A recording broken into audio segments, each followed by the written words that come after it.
their vacation homes and you're in a really sleepy little neighborhood, you're probably not going to get a lot of traffic, even though you've put in a whole lot of effort. And then, you know, it's kind of sad. It's like being at a birthday party all by yourself and you have your balloons and your iced tea and your cookies and nobody shows up. So, you know, look for those properties that maybe you hear other agents buzzing about, or communities that you hear people buzzing about. You know, Coastal Club here, everybody, they talk about the amenities and how rich that community is and things to do, and it's new and it's exciting. So that would be a good one maybe to find somebody's listing in.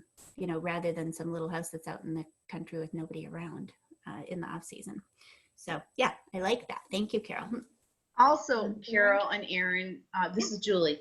I think someone just had a big, there were multiple people that did a big like open house event. Not that you'd have to go that big at Peninsula, but like your sleepy little, not sleepy, but let's say your inland communities that may not get as much traffic as the beach properties would, but maybe hook with another, you know, fellow listing agent, allow you to do, if there's like 2 or 3 homes in the same community, maybe, you know, everybody have an open house, and that might bring people in. Is that doable as well? Absolutely. I think there's two thoughts on that, Erin. You can give them your thought, I'll give them mine. And again, guys, the beauty of real estate is that we all choose to do business our way, and we all can have our opinions on what works best for us out of our trial and experience. And you have somebody really great and experienced right here with Erin, and you have me. So, oh gosh, don't sell yourself short. I don't do a lot of open houses. So my thing is on those kind of group open houses. The problem that I've always run into is if you're doing promotion to bring people in there and the other agents do some, but they don't do much, but you're doing all the right things. You're making your calls, you're putting all the signs out, you're putting balloons on your signs, you made, you know, advertising on Facebook, and the other agents they showed up 10 minutes if you're lucky before the open house, plop the sign in front of the house, and they're going to go sit in there. They are going to reap the benefit of your efforts too, because you are now driving the traffic. Because let's face it, if there's 3 houses open, the people are not going to just come to yours. They're going to go to the 2 others or the 3 others that are there. In that situation, your efforts are going to be beneficial to the other person. So if the amount of effort into it by all the parties are not equal, and you're putting effort out for someone else. The other problem that I found to even be a bigger issue was somebody comes through yours, you develop a good rapport, you think you have a good connection with them, and then they leave you and they go to somebody else. And then they go to somebody else, and now you're calling them, they're not responding, you're texting them, they're not responding. So now you don't know if it was something that they just don't want to do anything, or if these other agents were able to connect more with them and go there. So right. Personally, I don't like to be in competition with other agents directly on an open house. So when someone asks me if I want to be part of that, I always say, thank you for the invite, but I'm fine, I'm not going to do it.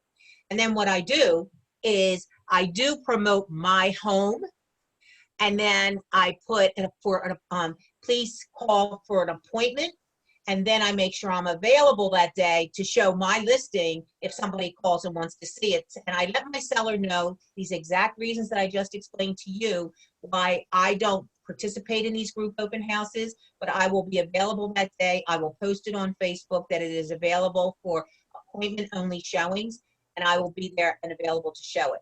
So that's my opinion on what you're saying, Julie. Erin, what's yours? You had really good points there. I've only done one group open house, and it was exactly what you said in the first scenario there, where there were 2 agents who I didn't know what to expect. I was brand new. They went above and beyond. It was one of these crazy, you had to go to each house and you got a little card at each house, and then you had to put your little cards in a fish bowl and they would pull out the cards. Everybody won something. They bought a whole bunch of little presents from, the dollar store and Home Goods and whatever, and wrapped them and numbered them. And I think I didn't know about any of that going into it. I really felt kind of blindsided. And they developed so much rapport with the people who came through. I was just kind of, the doorman holding my place open, but not really knowing what they were doing to schmooze all of these clients. So I did a whole lot of work for free that day, holding that house open and not really getting any benefit from it, where they looked like, the two smiley princesses giving away gifts and presents, and aren't they wonderful? So I think you really have to, and I was naive. I didn't know that they were going to do that. Yeah, it was interesting. So no, I prefer to go it alone too. It's a competitive enough business, and I would rather have my own thing, my own day, my own, I want the spotlight on our house and me and my clients, not necessarily on the whole neighborhood. Yeah, and I think when you have multiples like that, who does get that lead? Do people come into that first home and that agent is gathering everybody, and do the clients see that person as the lead agent? Do those clients even, or those customers even know that we're not all related? We're not necessarily part of the same firm or part of the same team. Who is their allegiance to?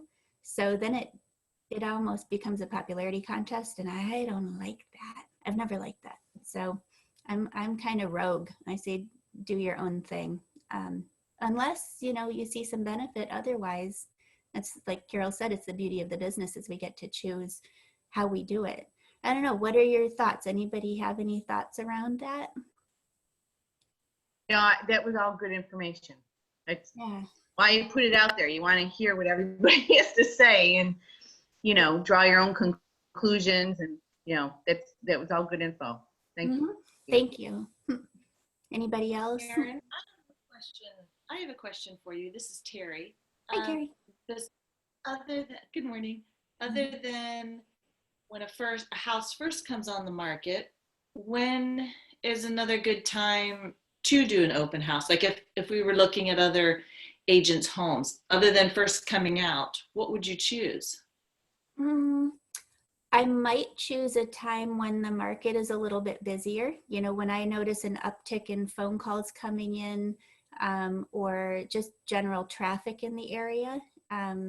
Like I was talking about, February, I think, is a little sleepy. And if there aren't a lot of people driving around and there's not a lot of business, you may not have the most successful open house then. But yeah, I think I haven't done them. I haven't done a lot of them because of some limiting beliefs I have, but I'm trying to break through those. One of them is I don't want my clients getting their hopes up that this is going to be the be all and end all recipe for success, to sell their home. So I would probably stick to, maybe once a month or every 6 weeks or something like that, unless you're really aggressive and you wanted to do it every weekend. Talk with your client and see what they're interested in. I have one lady who gets really stressed out anytime she has a showing, and she spends the entire time she has whatever her notice is cleaning every last little thing in the house, and it drives her crazy. So I think an open house would be very bad for her. She would feel it would be very, very stressful for her to have more than one. So yeah, it's a good conversation to have with your client. Terry, here's a couple suggestions that I have. Yeah. Is when you see a price adjustment, when you get at the end of the week, preparing for the following week, run an MLS printout and see what houses had price adjustments and contact those listing agents, because then you could advertise new price, come visit the open house. Okay, so that would give you some new traction other than it being on the market and kind of stale. I've also seen sometimes some houses, they may have been listed for a while, but never had an open house. So part of that could be a seller's decision, but a lot of it could also be agents. And here's another thing about open houses that I found years and years and years ago, when people had to literally get in their car to go see the inside of a house. There was a different kind of traffic. There was a lot of lookers because when the guys were home watching football, the wives got out and they all checked out for decor and things like that. Now with the internet and virtual tours and all these things, to me, if I know a client or a customer has seen the property online, which you know they have if they're coming to the open house, get in the car, drive there, knowing full well they're not going to be anonymous behind a keyboard. They're going to have to face an agent at that point in time. So now they're willing to take that part and go in and meet an agent to actually see the house. To me, that translate to me as a motivated buyer, whether it's 3 to 6 months down the road. But to me, that's motivated. When they can sit home on their computers in their pajamas and do it, that's not motivated to me. But they do so that's why I see open houses as a much better marketing tool now as it was before, because it's weeding out, we can get 30 internet leads off a Facebook ad. You get 30 leads, 80 leads when you do a good Facebook ad.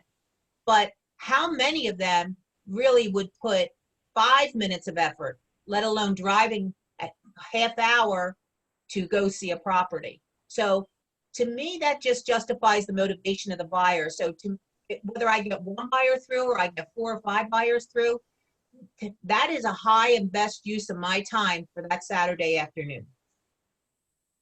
So 2 questions. Where or what day what's a typical day of the week that the price drop changes occur so that you could check the MLS for that? And 2, how do you know if they've had a showing or not, original open house or not? Because you're right, maybe the agent doesn't like to do them. There is no definite day of when there's going to be a price adjustment. It's whenever the agents, get aggressive enough with the sellers to ask for one. As far as knowing if there was an open house, Erin, when there's open houses, once they pass, do they still stay on there as a past open house or I believe not? so. I think so. I think you can go back in and see when they were. I'll have to check that. I think it's down at the bottom there, and it'll have past open houses and dates. Yeah, that's a really good question. I gotta write that one down because I don't know the answer. And if not, Terry, it's real easy. Just ask the listing agent. Yeah. Have you had any open house there, and what kind of traffic have you had?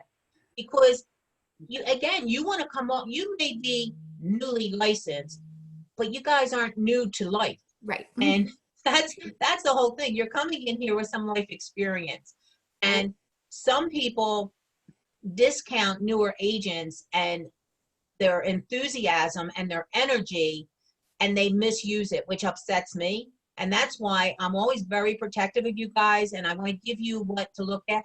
Erin used a great word with that open house she had. She was naive.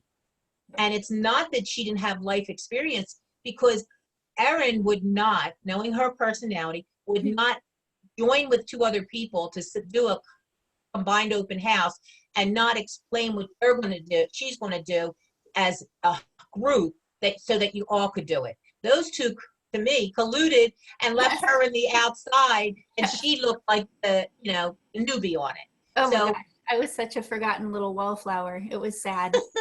Yeah. I can tell it still hurts you to this day, right? Oh my gosh. Well, and yeah, exactly. But you might, in seeking out other people's listings, you may find agents who say, "Oh, we don't do open houses. That's not worth our time. If you want to go waste your time with it, be my guest." Great. That's where you can use your excitement and your energy, and you're not jaded like they are. You haven't had, any bad experiences or whatever to cloud that opportunistic, go-getting attitude. So, Yeah, and make it what you want. You know, your clients feed off of your energy. Any energy you can bring to it is going to be beneficial. And I loved Carol's point of it weeding out the unmotivated. You know, these are people who have taken the time to get in their cars and come, or their neighbors who have taken the time to get dressed and you know, come across the yard. They're definitely, there's a higher level of motivation with those people than there are with the ones just casually searching in their jammies on a Sunday, you know, from their beds. I like that. Yeah, that was good. Alrighty, so moving along. So Monday they were suggesting, you know, for selecting your location and your time, or you know, volunteering to host an open house for another agent, etc. Tuesday, they want us to post online, so some social media marketing, generate a call list and call 25 people around that home. And Carol probably has great suggestions for phone. For how to get phone lists for people. I think, what was it, Lion Desk is one of them. But there are companies and services you can subscribe to get phone numbers. Or People Finder is another one online.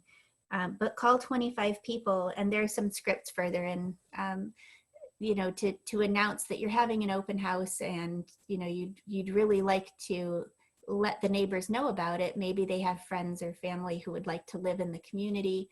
You know, this is the perfect opportunity. This home is for sale, and you can come and meet with them. Bring somebody with you to come see this house. So that's the Tuesday activity, was to generate some business around that, some buzz around it by calling neighbors.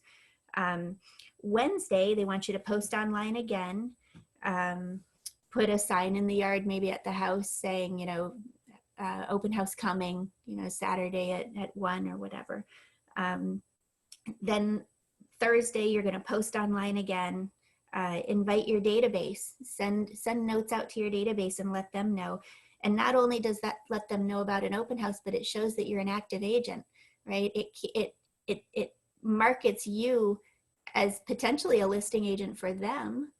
But it also shows them that you're in the game. You're not just somebody who's waiting for their phone call to go show some houses, that you have a life outside of that, and that you're in that game. If you get any phone calls on your yard sign, make sure your phone number's on there, but call those people back, talk up the property, maybe share the seller's disclosure in advance. What else? Friday, more posting online. Preparing some market statistics and comps and having those things printed out so that you have some takeaways for people when they actually come on Saturday, things that they can take home, and take some care to make sure that they're in color and, you know, they're visually attractive, that it's not just some black and white thing that, you know, they're going to fold up in the back seat. Some open house flyers, you know, potentially circle prospect around that home the day before, maybe knock on some doors and hand out a little postcard that has some of the best pictures of the house, and inviting them to come see it in person on Saturday. And then Saturday, that's your big day. You're going to post it online again in the morning, generate some hype around it, place your directional signs, make sure you're looking for traffic flow. Where are the people coming from? Where are they going to be driving past? Make sure that you have your directionals at those places where the traffic is, you know, at intersections where they'll likely be sitting at red lights. That's a great spot to have one that has your phone number and the address so they can have time to read it. Door knock the neighborhood, maybe start about an hour before, 2 hours before. Leave a flyer at any homes where nobody answers, inviting them, but then letting them know who you are and that you're going to be in the neighborhood doing these open houses again. Yeah, is there anything that anybody would add to that list? Any great ideas we have for marketing that open house? Erin, it's Julie again. Thank you. The signs, I know in the past, like on Route 1, if you're, like say you're doing an open house on the ocean block, those signs on Route 1, they have to be so many feet off of the road too, right? So people need to know where they can place those signs as well, correct? They do, and I don't know that number offhand. You could call the county certainly to get that, but and they also have to be picked up, I believe, the same day. So you put them Yes. and plan on picking them up. Okay. Yeah, and be very cognizant of that. I think, you know, they might slap you on the wrist the first time, but you certainly don't want to get caught doing things, you know, wrong repeatedly. And there are a You lot also need to check with the HOA, if it's in an Oh, HOA, whether or not signage is allowed. And if you're going to be door knocking around the area, if that's allowed. Some HOAs do not allow soliciting. So you need to get really familiar with the property area that you're going to be marketing. yeah. Another part of the preparation, and I didn't hear them talk about it, is before you go, you should do an actual CMA of the area so that you know what's active and you know what is under contract, so that if somebody asked you, well, you know, this house is a little too big for me and I wasn't expecting to spend this much, do you know of anything else? Some agents I know create those lists and then hand them to the buyers, and then the buyers leave. That is not what I want you to do. I don't think that's the best interest. What I would say to them is, you know, Mr. and Mrs. Buyer, actually there are several other ones in the immediate area, and my open house is over at 3 o'clock. If I could set up some appointments, if you're interested, here's this one, and this one. You can take a ride by it while I finish up here. And how about I meet you at the property at 3:15? If you give me your number, I will confirm that I was able to get that appointment set up. So now you are definitely looking like you prepared for this open house, you know the area, and you're ready, willing, and able to help them now. If you gave them the list, what do you guys think is going to happen if you give them a list? They're going to call the agent that has that listed, probably. Yeah, or they're just going to drive past it, and then they're going to go home, and then you're going to call them and they don't answer your phone because they don't have your number in their phone. And then you're going to text them, and then you're going to put them in command for follow-up. And by that time, you're 2 or 3 weeks out, and guess what? They bought a house. Right. So if you set this up and you're prepared to do that, that's why I say preparation before is the biggest key to success in an open house. It's not the 3 hours or 2 hours, whatever it is that you spend. And that's another pet peeve of mine. And Erin, you can chime in on here. If I'm going to do all this preparation for an open house, I sit there 3 hours. I do not go for 2, because you figure at least a half hour before and a half hour after is putting signs up and picking signs out. So if you only go there for 2 hours, you did a lot of work and hope that you got someone to come through in 2 hours. If I'm going to do it, if I'm going to get dressed, if I'm going to go sit there, I'm going to put signs out and I'm going to make these calls and I'm going to put ads out, I want to at least be there 3 hours. Yeah. So that's my, again, you know, we all know I have strong opinions. So, but I always allow others theirs, because, you know, mine's not always, it's right for me, but it may not be right for you. But Erin, your thoughts? they're well grounded. Opinions, you know, opinions just based on opinions are nothing, but yours are based on experience. And, you know, you've heard from so many people, so many agents, and you've heard their stories, and then you've had your own experiences too. So I think I appreciate your wisdom and insight, because it's not just conjecture and opinion. Thank you. Yeah, I think when you were talking, it brought up a bunch of thoughts for me about become the local expert. You know, that's when you can get people face to face, that's your opportunity to really show that, yes, you are worth hiring. You know, these people, if they work with you, they're getting the best of the best. They're getting somebody who knows their stuff. They took the time to research the neighborhood. They took the time to, you know, spend an entire afternoon really at their client's home, because they're dedicated. So you're experienced, you're dedicated, you're researched, you're knowledgeable. Just preparing for that open house is a real chance to show your expertise and develop as an agent. Even if you get nobody coming through, all of that work that you did isn't for nothing. knowledge is cumulative. So do a bunch of different neighborhoods, become a local expert in a bunch of them. Nobody can take that knowledge from you once you have it. So it's worth it to build it. I remembered, and I had forgotten about this, when I first started, we used to have, I was on a team, and we used to have anywhere from 9 to 14 listings in one community at a time. And another agent and I would do open houses every Saturday together. And we had a binder that we kept that had little plastic sleeves in it. And we would print out all of the listings in the community, not to share with the visitors, but for us. And as people would be walking through the homes, if we heard them talking about, oh, we don't really like this one, it doesn't have what we want, whatever, we would say, oh, I know one that would be perfect for you, and let the other agent know, I'm going to go show that home right now. I'll be back in 15 minutes. So we could kind of tag team with each other and show those other houses immediately. And they were all of our listings. So it was really easy to just tell the sellers we're having an open house and, be prepared to have people coming through. So that was fun, it was pretty darn productive. Yeah. Alrighty. So our next, I changed this thing. There we go. Our next little slide here just shows, how important it is to choose your location, your time, analyze traffic patterns, where people are coming from, what roads they're coming in on or are most likely to come in on. Make sure you put your signs there. And then it's talking about local practices. That would be things like, do you know what time schools are getting out? If you're going to do an open house on a Friday, do you maybe want to snag some of those parents picking up their kids from school, so that as they're leaving the parking lot, you have a directional sign saying, hey, by the way, we have this house open around the corner. I don't see a lot of that here, like Friday late afternoon open houses, but or weekday open houses, I don't really see a lot of. And I wonder if that's because we're a vacation and touristy sort of an area, that we tend to plan things for weekends, since that's when the influx of people is here.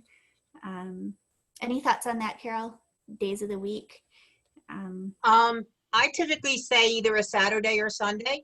I think you catch different people.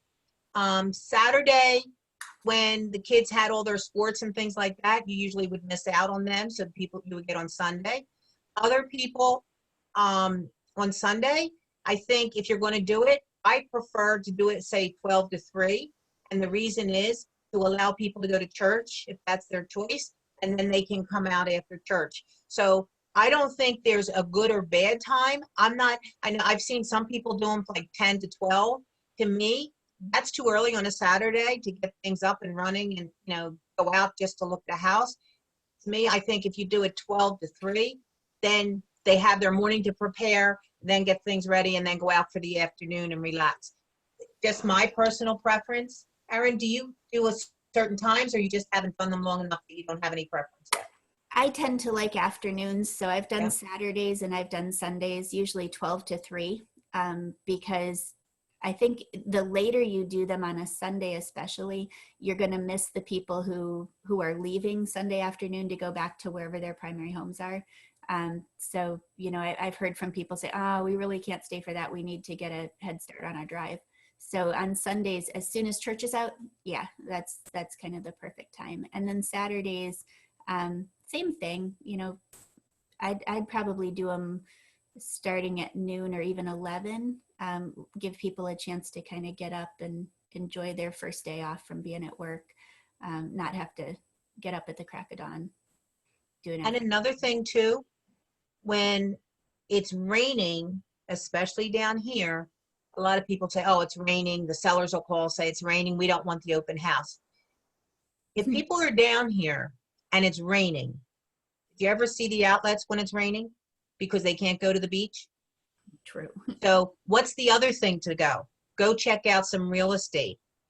Right. So even if it's sort of just for time that they're doing it, obviously they have some interest in the area. They want to know what the prices are. It may be a long nurturing situation, or it may be, you know what, we've been doing this for 20 years and I'm tired of paying $4,000 for the week to be here. We should look around. Interest rates are low. let's see what's out there. I bet you we could get a condo and not pay much different than that, and we would own it. And even if we did rent it out, to offset some of the expenses. So the rainy days I find to be a better time, especially at the beach areas, because they don't want to sit in a motel room or a small condo. They want to get out and about. Right. Right. And we're not in a business where we're only selling a product to people who need it. You know, we're not underwear and sock salespeople. A lot of the purchases that people make are kind of frivolous, right? It would be fun to have a beach place. It would be fun to have a vacation getaway. The people even who are retiring and thinking that, you know, they'd like to move to Delaware when they retire. I've had a lot of people lately who are buying now to see what they like about the area and kind of scope things out and decide where they want their next forever home to be, but they're willing to have an interim place that they can use just for vacations and weekends. So, you know, a great salesperson, my dad likes to say I can sell ice to an Eskimo. A good salesperson, I think, can find that little piece of motivation and nurture that and potentially even grow it so somebody is possibly buying something they don't necessarily need, but they want. And that's not a bad thing, you know. The next slide in here is a role model door knocking exercise that has a script in it. How have we been, oops, we'll go back. Have we been doing the scripts at all in the classes? Do we have any script here, Erin, or do they have to get it out of their Ignite toolkit? There's one on page 10 of the facilitator papers, and I can just go through it, or if you have it, we could do it together. Or why don't we do this? Why don't we pick two victims? Okay, who's volunteering? Okay. So whoever volunteers gets to pick their partner. Who's going to volunteer? I like that. We all know what happens if I get no volunteers. Oh, shoot. Erin, I've been told I'm tough.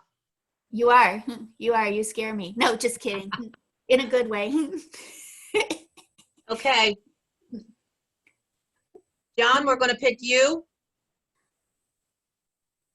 Okay. And then, John, you can pick whoever you choose to be your partner. There you go. And the script is on your participant guide on page 6, if you're looking for that. I'm gonna have to look that up real quick. Hold on.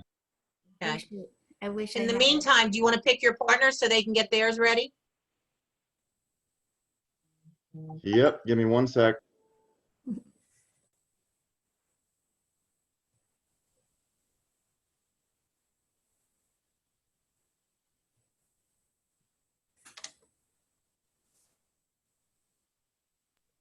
How about Steven? There you go.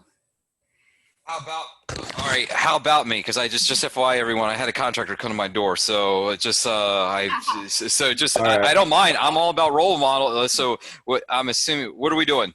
I just picked someone random to do Okay. a door knocking. Page 6 on your participant guide. It's a door knocking for an open house. I'm just jumping into my G drive real quick. I didn't have it open, so if I'm holding the class up, please let you pick someone else. But I'm opening up my G drive right now. If you've got 2 minutes. You're good. I'm You're looking good. for it too, so you're good. Well, and I'll just kind of yak here in the background. The nice thing about this script is you're not selling anything. So you're not going door to door and you're not saying, who do you know from home or work who wants to buy, sell, or invest in real estate that I can help today? You know, it's not that dry, that sort of a script. It's not a solicitation script. You're going out and you're inviting people to an event, right? And you're just introducing yourself. And you're inviting them to invite a friend or neighbor with them. So, you know, I'm giving you an opportunity, something fun to do on a Saturday or Sunday. We're all nosy about what our neighbors' homes are. Sorry, everyone. You're good. It's all right. I'm still No. looking for it too. Can you tell me like where on the KW website that I can find it? I wish I had a, do we have You have a link with it. Is it, all right, how about we do this? Who here has their participant guide? Uh-oh. Oh, God, I am going to fail you all. I'm going to make you sit through this class again. I'm looking at the Everybody screen gets and no taking notes, but No recess today. Carol, this is Joy. I'll be the agent if you want. All right, Joy. Okay, does anybody else have it? All right. That's Since okay. okay, you other ones won't really need it because here's why. You're the homeowner that she's knocking on the door, so she knows what she's going to say. You're going to have to know how you're going to answer her. How's that? So you don't need it. So now, John, I'm going to go back. You're going to be the person at the house whose door she's knocking on. sounds good. All right, let's go. Dog away, please. Hello, this is Joy Scrow from Keller Williams down at Bethany Beach. How are you today? Good. How are you, Joy? I'm doing great, doing great. Hey, I'm just here at your door. I'm going to be doing an open house on Saturday and Sunday, about 3 doors down from you. I'd like to take the moment and just invite you, or if you have any friends or relatives that might be interested in buying in your neighborhood. Yeah, that'd be great. I'm always interested in looking to see what's available in the neighborhood. Awesome, awesome. Well, what I'd like to do is, do you have a couple things that really stand out about this neighborhood that I could share with some potential buyers coming into the area? Yeah, I'd say the low HOA fees and the really nice pool. Oh, great, great. Well, I appreciate your time today. And here, take this card and hopefully we'll see you at the open house. Awesome. I'll check it out. Thank you. Perfect. Woo! Good job. Good job. All right, Erin, you can pick on any one of them, and they can be the agent, and you can be a hard seller. Oh gosh. Okay, I'm picking on Pam. You knew I was coming for you. Of course. All right. So you get to be the agent. Thanks. Knock, knock. Hello? Yes, let me introduce myself. I'm Pam Ibom Smith from Keller Williams at the Beach, and I'm hosting an open house on Saturday. Oh, your microphone went off. There you go. There we go. 3 doors down. We'd like to invite you and your family and anyone else you think that might be interested to come to the open house. I have my dinner. My dinner's in the kitchen right now. It's on the stove and my pot's boiling over, and I really can't stand here and talk. And I certainly understand, but may I leave this flyer with you so that you can still come to the open house if you're interested? Sure. Yeah, no problem. No problem. Who is selling? Mr. and Mrs. Jones. Oh, they've been here forever.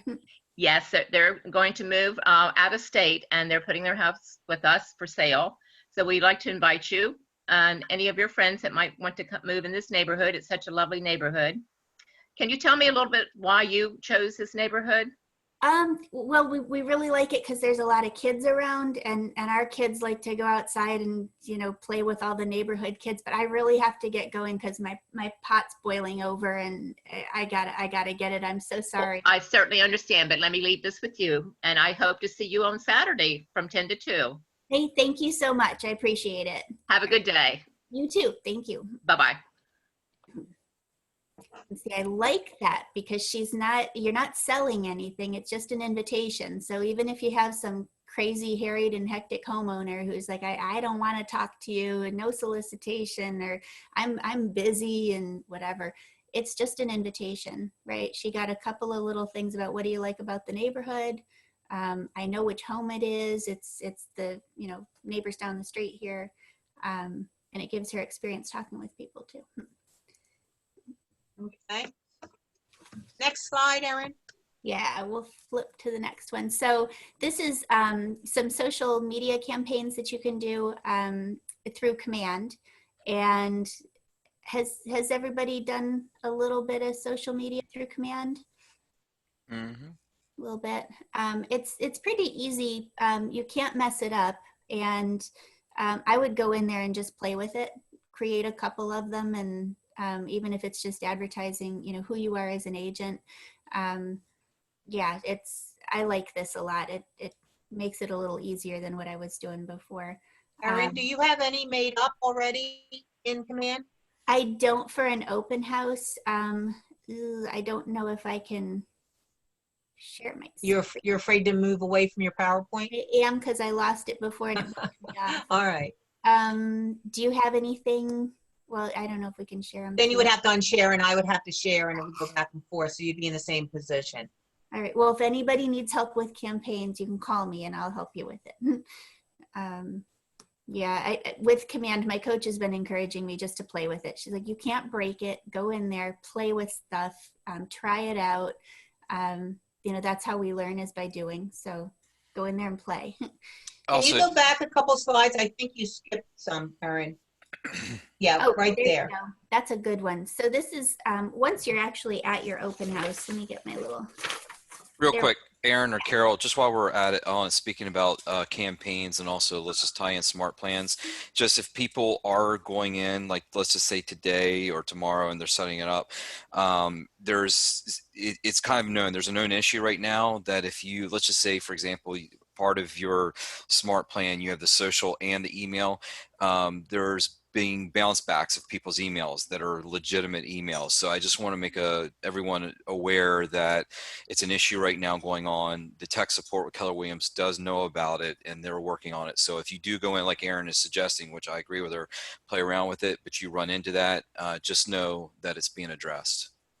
Sweet. Thanks for sharing. Yeah, and definitely use those the help button and the report buttons if you do have glitches, because they are very proactive. I send a bunch of them and I always get something back. So we're helping to make it better for everybody. Let's see here. So we're on the prospecting stage of promoting and hosting our open house. It's all about hosting, capturing leads from it, not necessarily selling that particular house, which is a great little, that would be wonderful if that happened. But it's about capturing leads, lead generation, right? Building rapport with your guests, establishing a relationship with anybody who walks in through the door. So from the time they come in, making sure that you're welcoming them.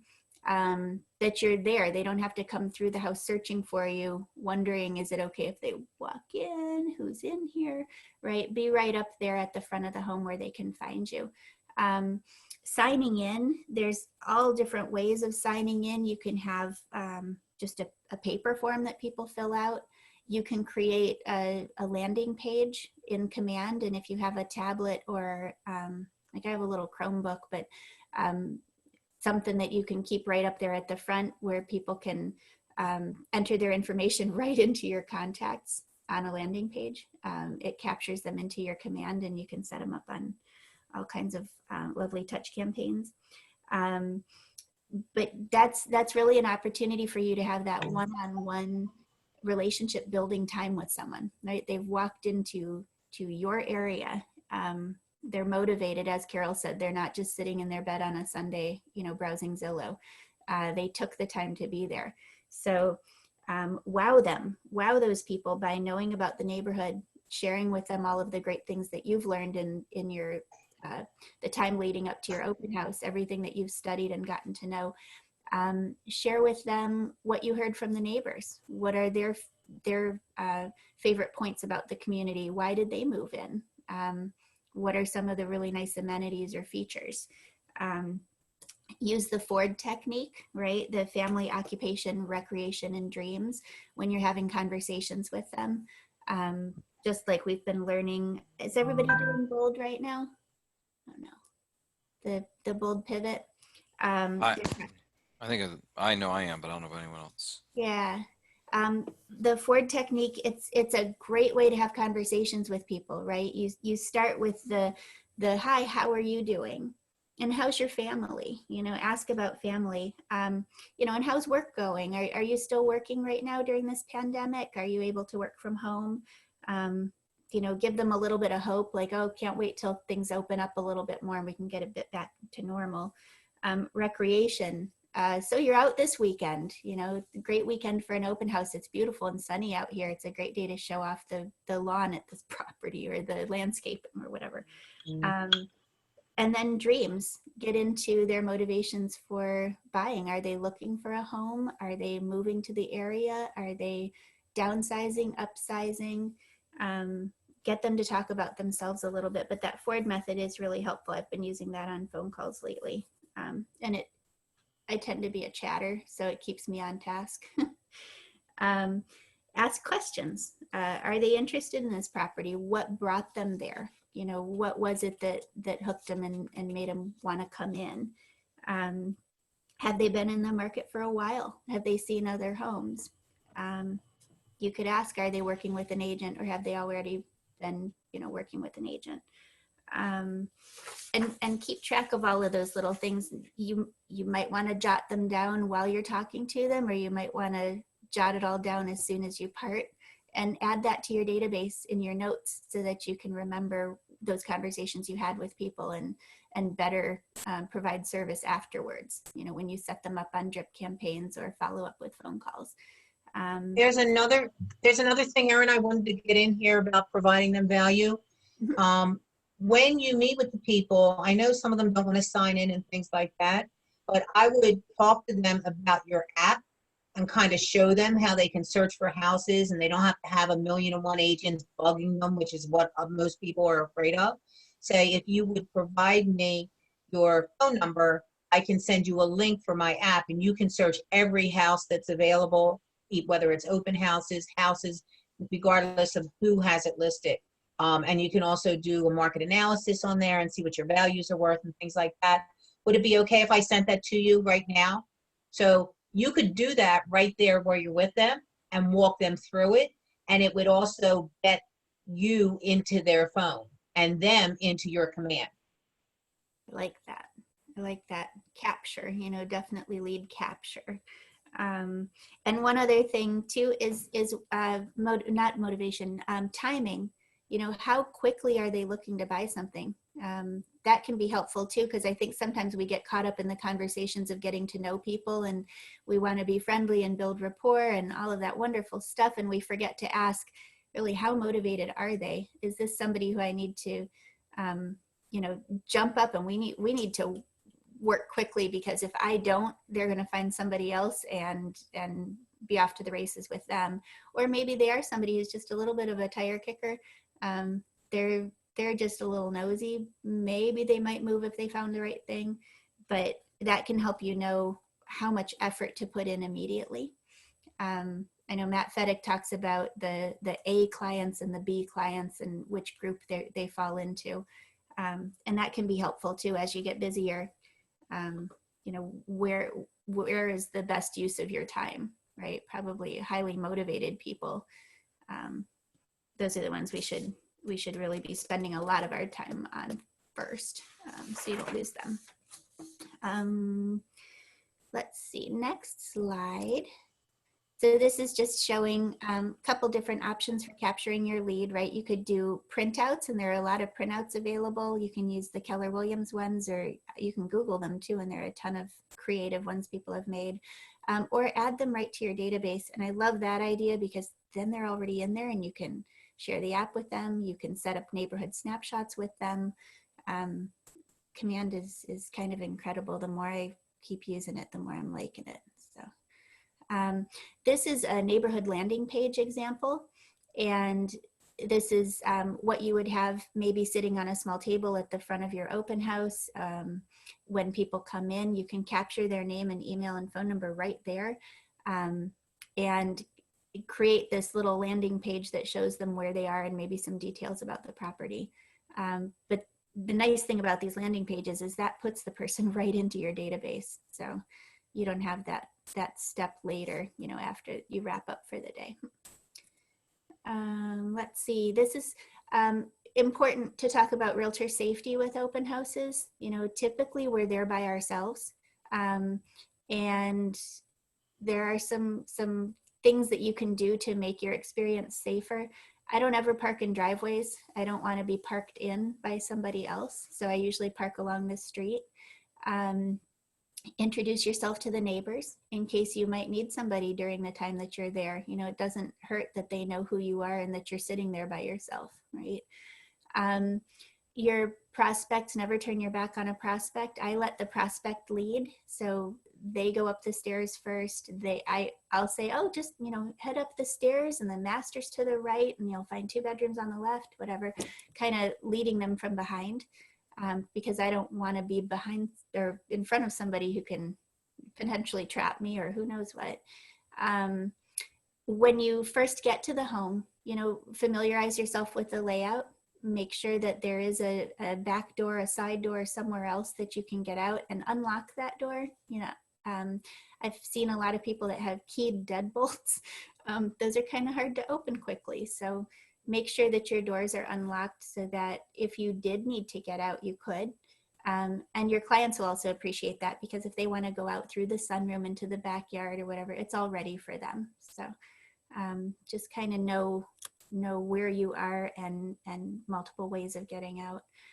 Always let people know where you are and when you'll be done, how they can reach you. Let your family know, and let them know if you don't hear from me by whatever, give me a call. And make sure your cell phone is charged. I've been at more open houses where my phone is dying. Usually you can plug in or bring a charger with you, but it's good to start out charged. Alrighty, following up and converting and cultivating leads. Oh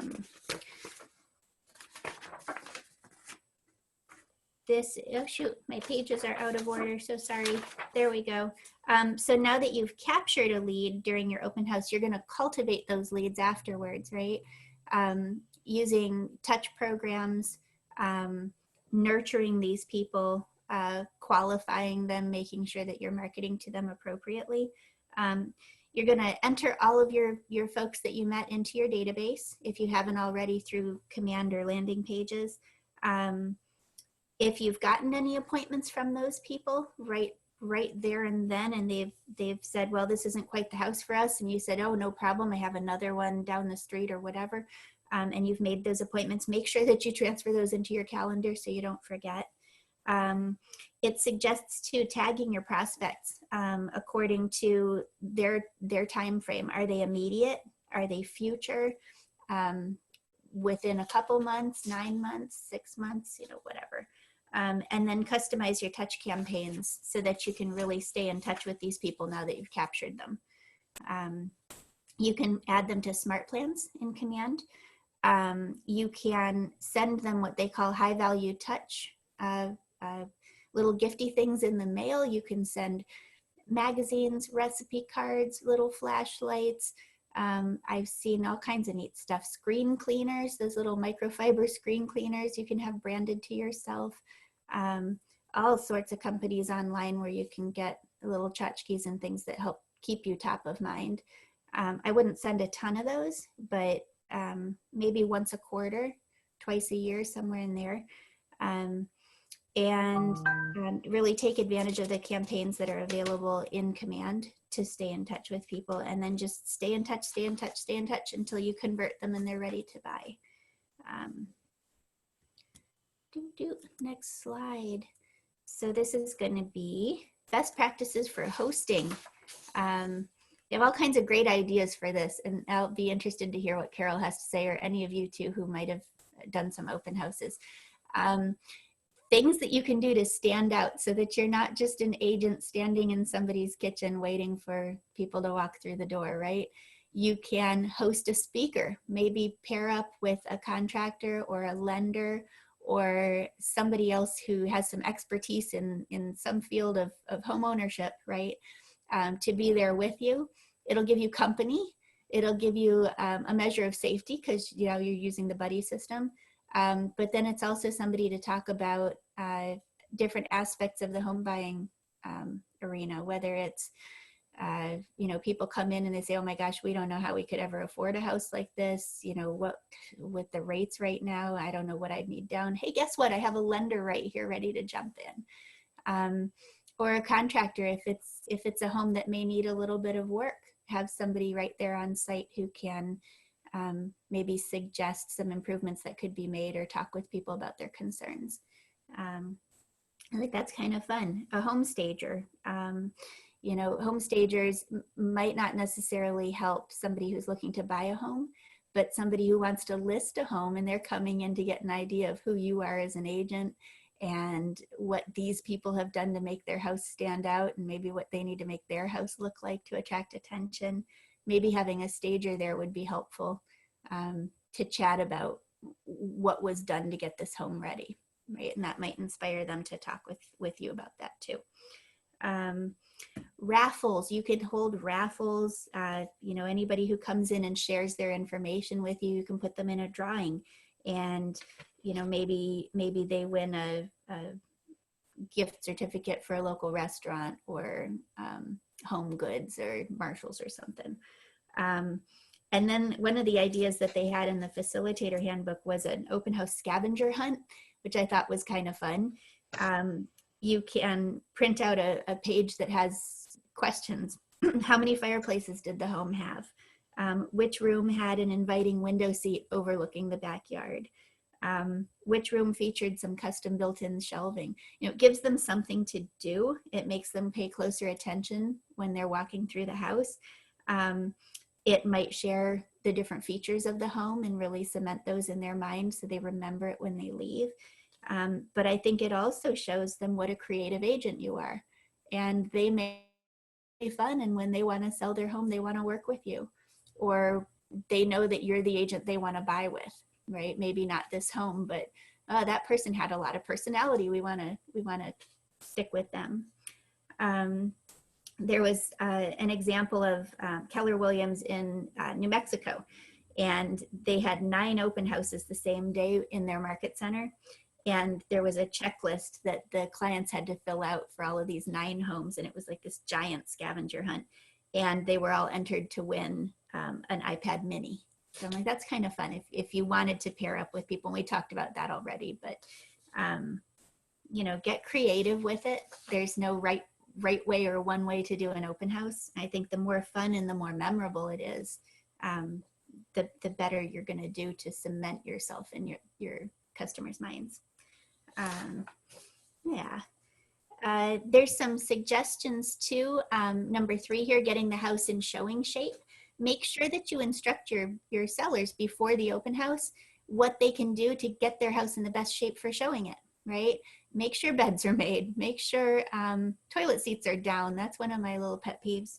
Unclutter the rooms, trim up the bushes in the front, maybe add some fresh flowers to some pots on the stairs. If there's anything that needs to be touched up, little paint marks, dings in the walls, grout in a bathtub around the edges where the walls meet the tub. Check out the home smell. Be honest with your sellers. If there's an odor in the home, a doggy smell or a stale sort of a smell, invite them to figure out what the source is and clean it up. You can do a little bit with candles and air fresheners and fresh baked cookies and all of that. But if you can really be that trusted source that will tell them what they maybe don't want to hear, but what they have to hear, I think they respect you even more. If I could jump in here, Erin. One of the things that you guys will probably have is it won't be your seller, so you won't be able to address those things. I suggest that during that week before you have your open house, I would suggest that you set an appointment to go over and look at it. And I would say, you just want to get familiar with it. The seller is going to be really happy to think that an agent really is going that extra mile. It's going to make you look better. It's going to make the listing agent look better. And the other thing is, if there is something, and if the seller says to you, and this is what you really got to watch out to bob and weave a little bit. The seller says to you, well, what do you think? Is the price right? Should I do this? Should I do that? You need to be sure that you understand that seller is the listing agent's client. And your response can be very respectful, but needs to be, well, I'm only here because I'm going to be sitting in the open house and I wanted to be familiar. But those are the kind of conversations you need to have with Erin because she's your listing agent. And I will let her know that you have these questions. And if you want to reach out to her personally, feel free to do so. You need to back out. And one of the problems that I have seen, and I've had things happen, is when agents had wanted to sit some of our open houses and they leave their magnetic business cards on the refrigerator. Like, that is not what you would want to do, because if I was as the listing agent and my seller comes home and says, why did this agent leave their magnetic business card on my refrigerator? You're my agent. Then I got to call the agent, and it's sometimes doesn't get to be a real, even if I'm trying to be nice and just update them, they get a little defensive about it. But you need to be able to diffuse the situation without getting anyone's feelings hurt, because here's the other thing. That seller may not be happy with the listing agent, may be looking for reasons to hang that agent, whether they're valid or they're not. And the last thing you want to do as a fellow Keller Williams agent is to give a seller ammunition to hurt another agent. You can all have our opinions. We can all leave there and say, well, I just learned some things I'm not going to do when I get my listing. But I want to make sure when you are sitting other agents' listings that you always remember that seller is their listings. Now, there are some people, and I would ask the agents, if they say to them, when I leave, do you want me to leave a note that there were so many showings, this, that, or the other thing? Thank you. Or I'll just leave a thank you note. I will let Erin know what the activity was in the open house, and she will get back to you. I prefer the second one because, again, you're not putting any unrealistic hope out there, because they're going to call you and ask you about that buyer that you said may be interested. And it's going to, again, dilute the conversation between the listing agent and the seller, which is not where you want to put yourself in the middle of. Erin? Right. Yeah, I agree. It's not the time to be marketing ourselves as, a potential alternative agent. Yeah, tread lightly with that. You're there because the listing agent agreed to let you do this, right?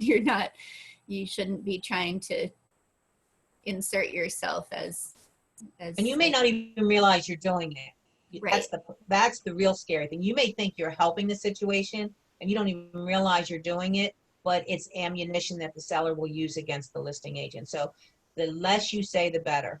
Yeah, I think so too. I mean, I'm not for the guys on this call, but my mom said, always be a lady. It's not your time to be showing up the other agent. Be your usual charming self and do what you would always do. But you're there because another agent agreed to work with you and allow you to be there. So you don't want to be the sneaky one who comes in and tries to usurp them.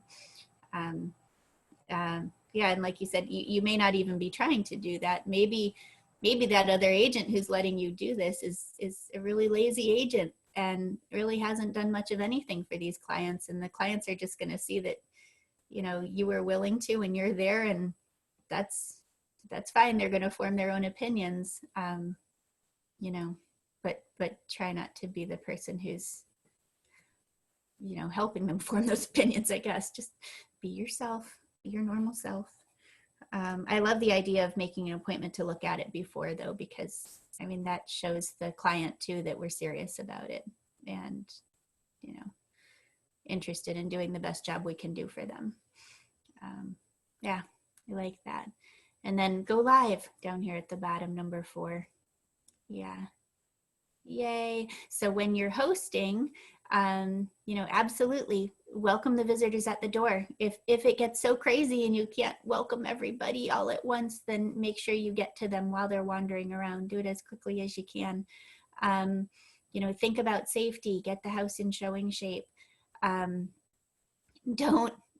Basic stuff. Don't leave valuables exposed. If when you're walking around in the home too, if you see that, oh my gosh, they neglected to put away their diamond brooch or their huge billfold with a bunch of money on it, tuck it in the top drawer or something and let them know that you did it.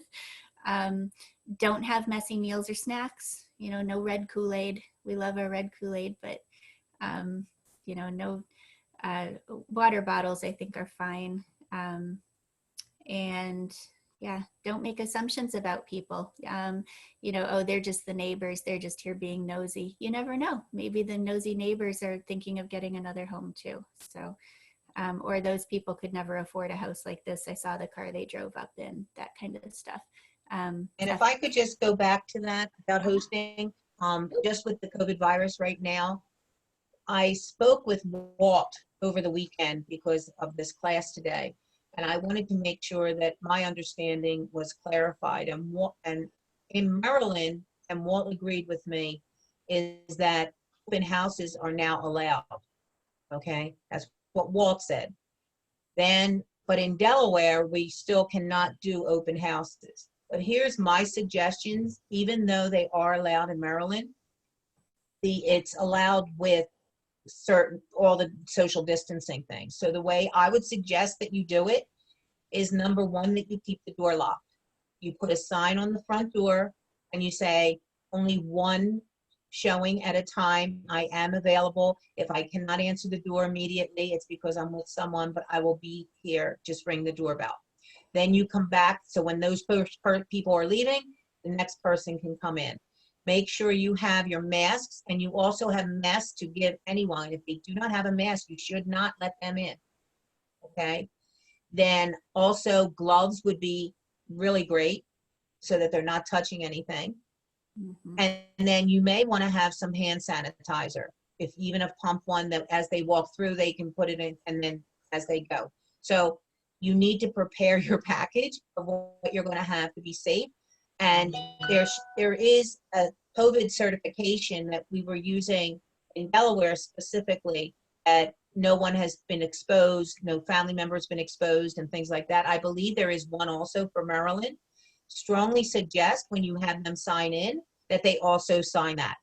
So that is a liability protection, so that if anybody comes back and says, well, Carol held an open house and I was fine before there, I went there and now I'm sick, or the seller comes home and says, yeah, Carol wanted to have the open house and now I'm sick, at least we have all that signed.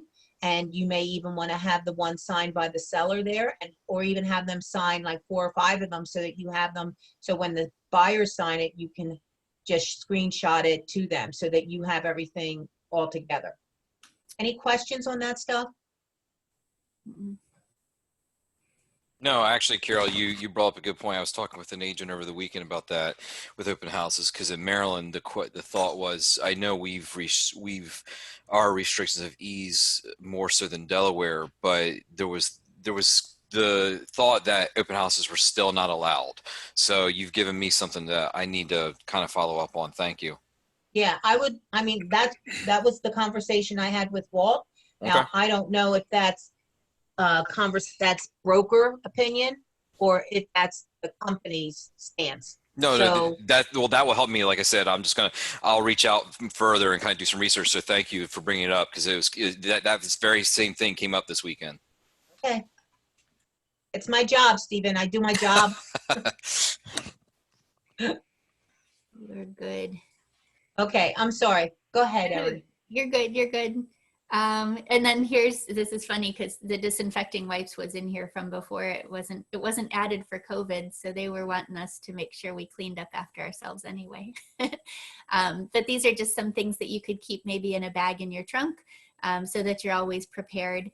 Toilet paper. Sometimes these homes, if they're not occupied, they might not have any toilet paper. Paper towels in case you need to wipe something up, pens, air freshener. If you get there and it's clearly not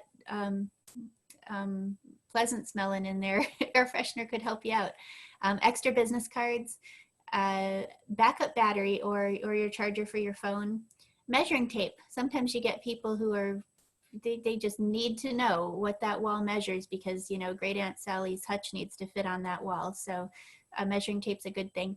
Trash bags, whatever you bring out with you. Don't fill up their trash cans.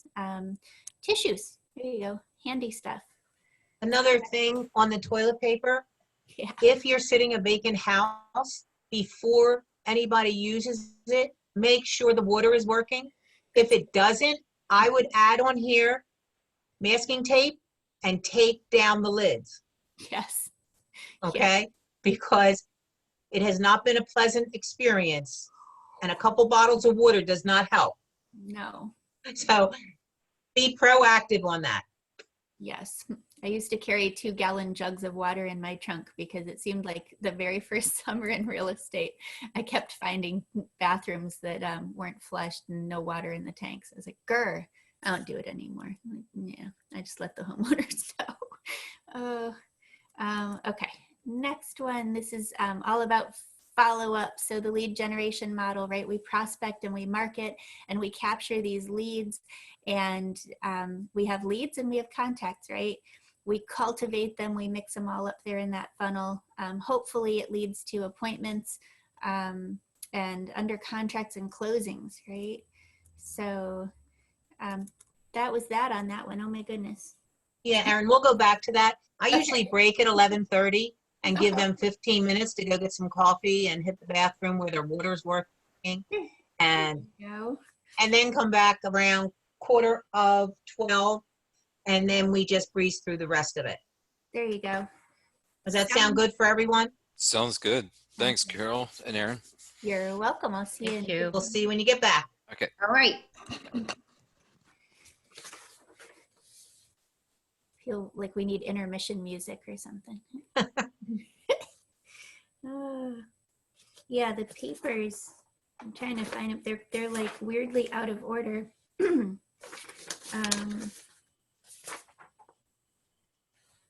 Karen, may I ask you a question?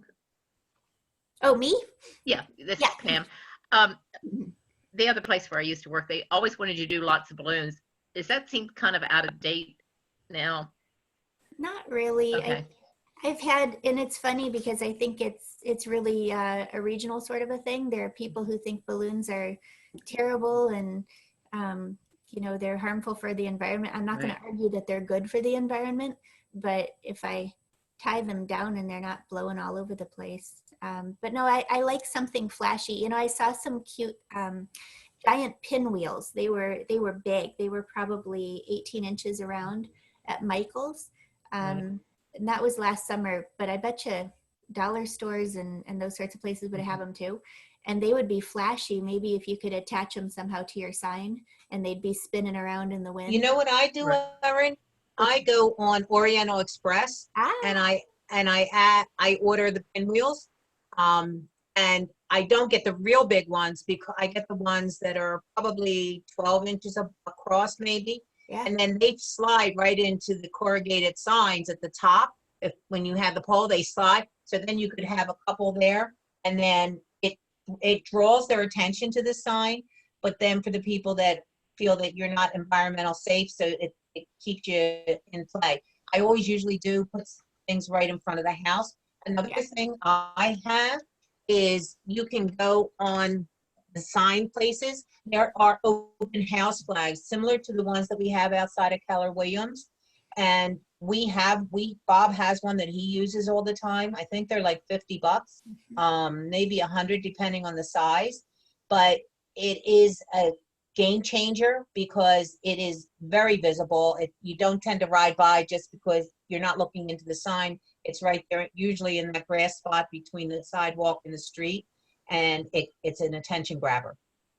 Yeah, I have, I ordered one, I guess a summer and a half ago. Well, yeah, a year and a half ago.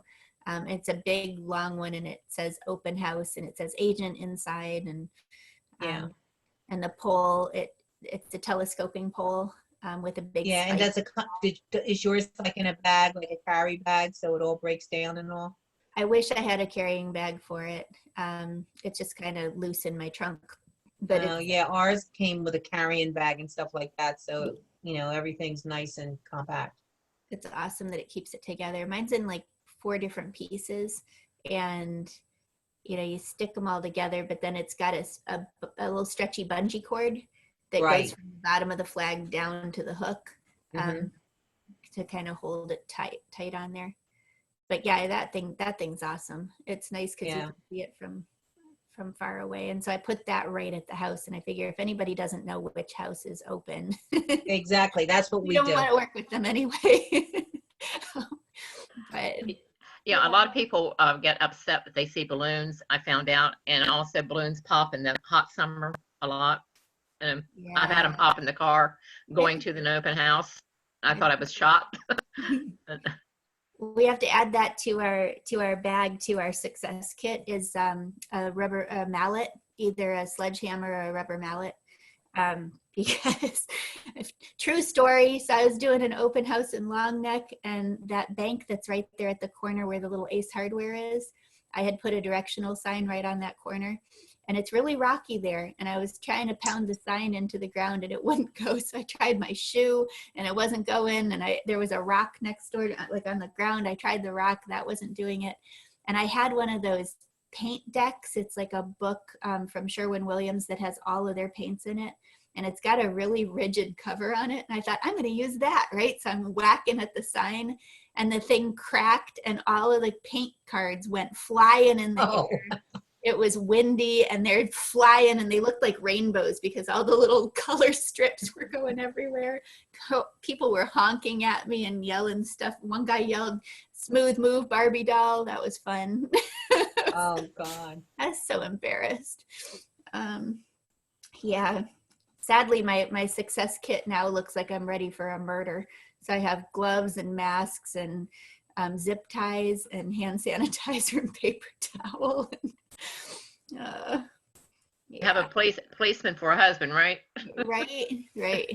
It'll be nice when some of this, I don't know. I keep saying when we get back to normal, but I'm not sure what our normal is going to be. It's going to be a different kind of normal, I think. Yeah. It's definitely going to be a new normal. Yeah. But I don't think it's bad, Erin. I think those companies with the buyers and sellers and stuff, I think it's sort of made the public see that they all pulled in and laid people off, and all their new models really could not survive. And you look at our numbers and what Keller Williams is selling, at least what we see right here in our area, we're still listing and selling properties. These agents here, I'm working on 10 deals with them. Sweet. Okay. So I have, brand new agents that are out there, and they're putting deals together and they're doing things. So I think these new agents are really ahead above, because unlike many new agents, when they come in to Keller Williams, first you get such an overload with the technology, and then you're trying to lead gen, and then you're able to go sit open houses. So now you have buyers, you just don't even really know what to do because you've only been through 2 or 3 Ignite classes.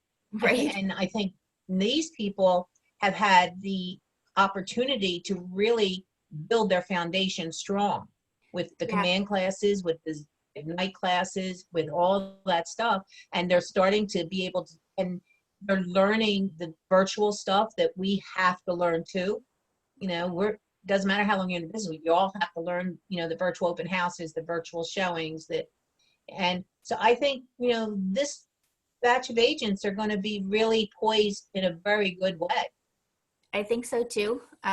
When I started, I had, when did I start? I started in 2014, and it was pretty busy. There was a lot of low-hanging fruit. There were a lot of listings, a lot of buyers. All you had to do was hook up the buyer with the house that matched their needs the best, and that was great. But there wasn't really, I didn't have to learn a lot of lead generation because the leads were already there.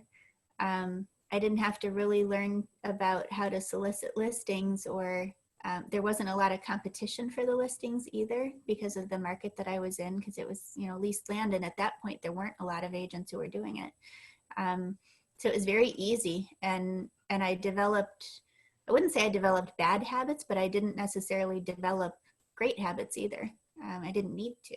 So all of these classes are helpful for me too, because I've never officially been trained on much of any of it. Yeah.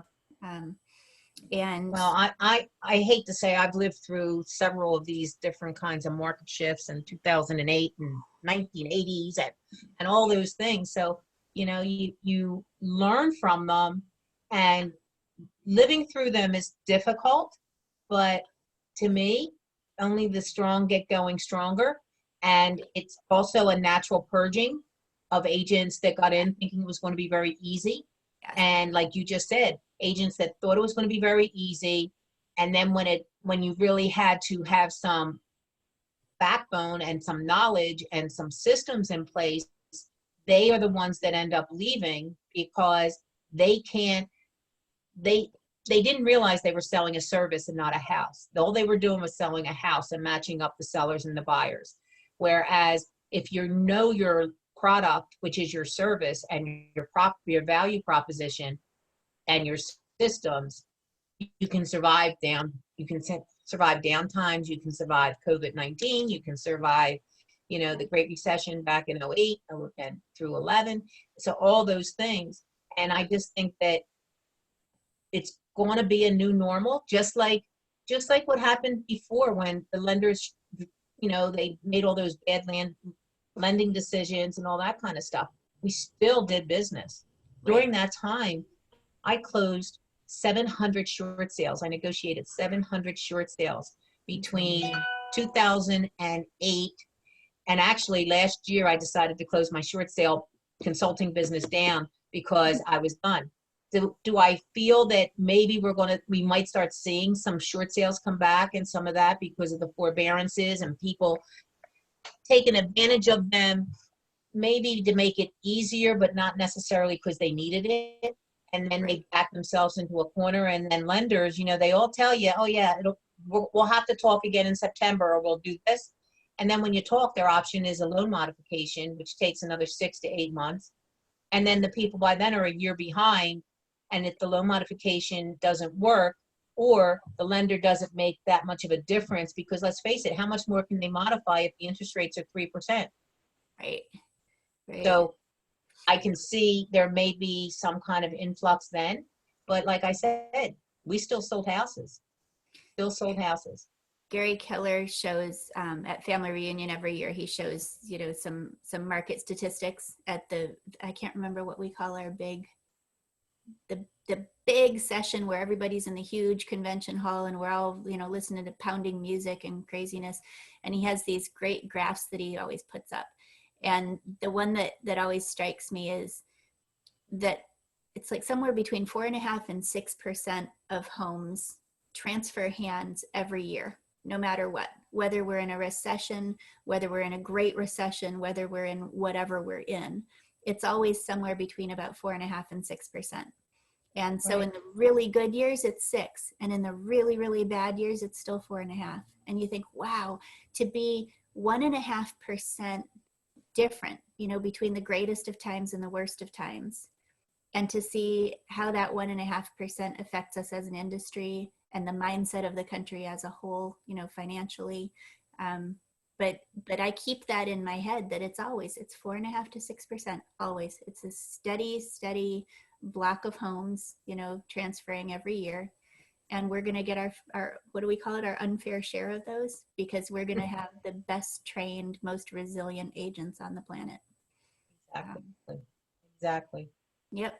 And when we're not dependent on a brokerage giving us leads, we're not dependent on the front desk person sitting there and making sure that the phones are covered around the clock, because otherwise we'll miss that lead. Right. I love Keller Williams for just the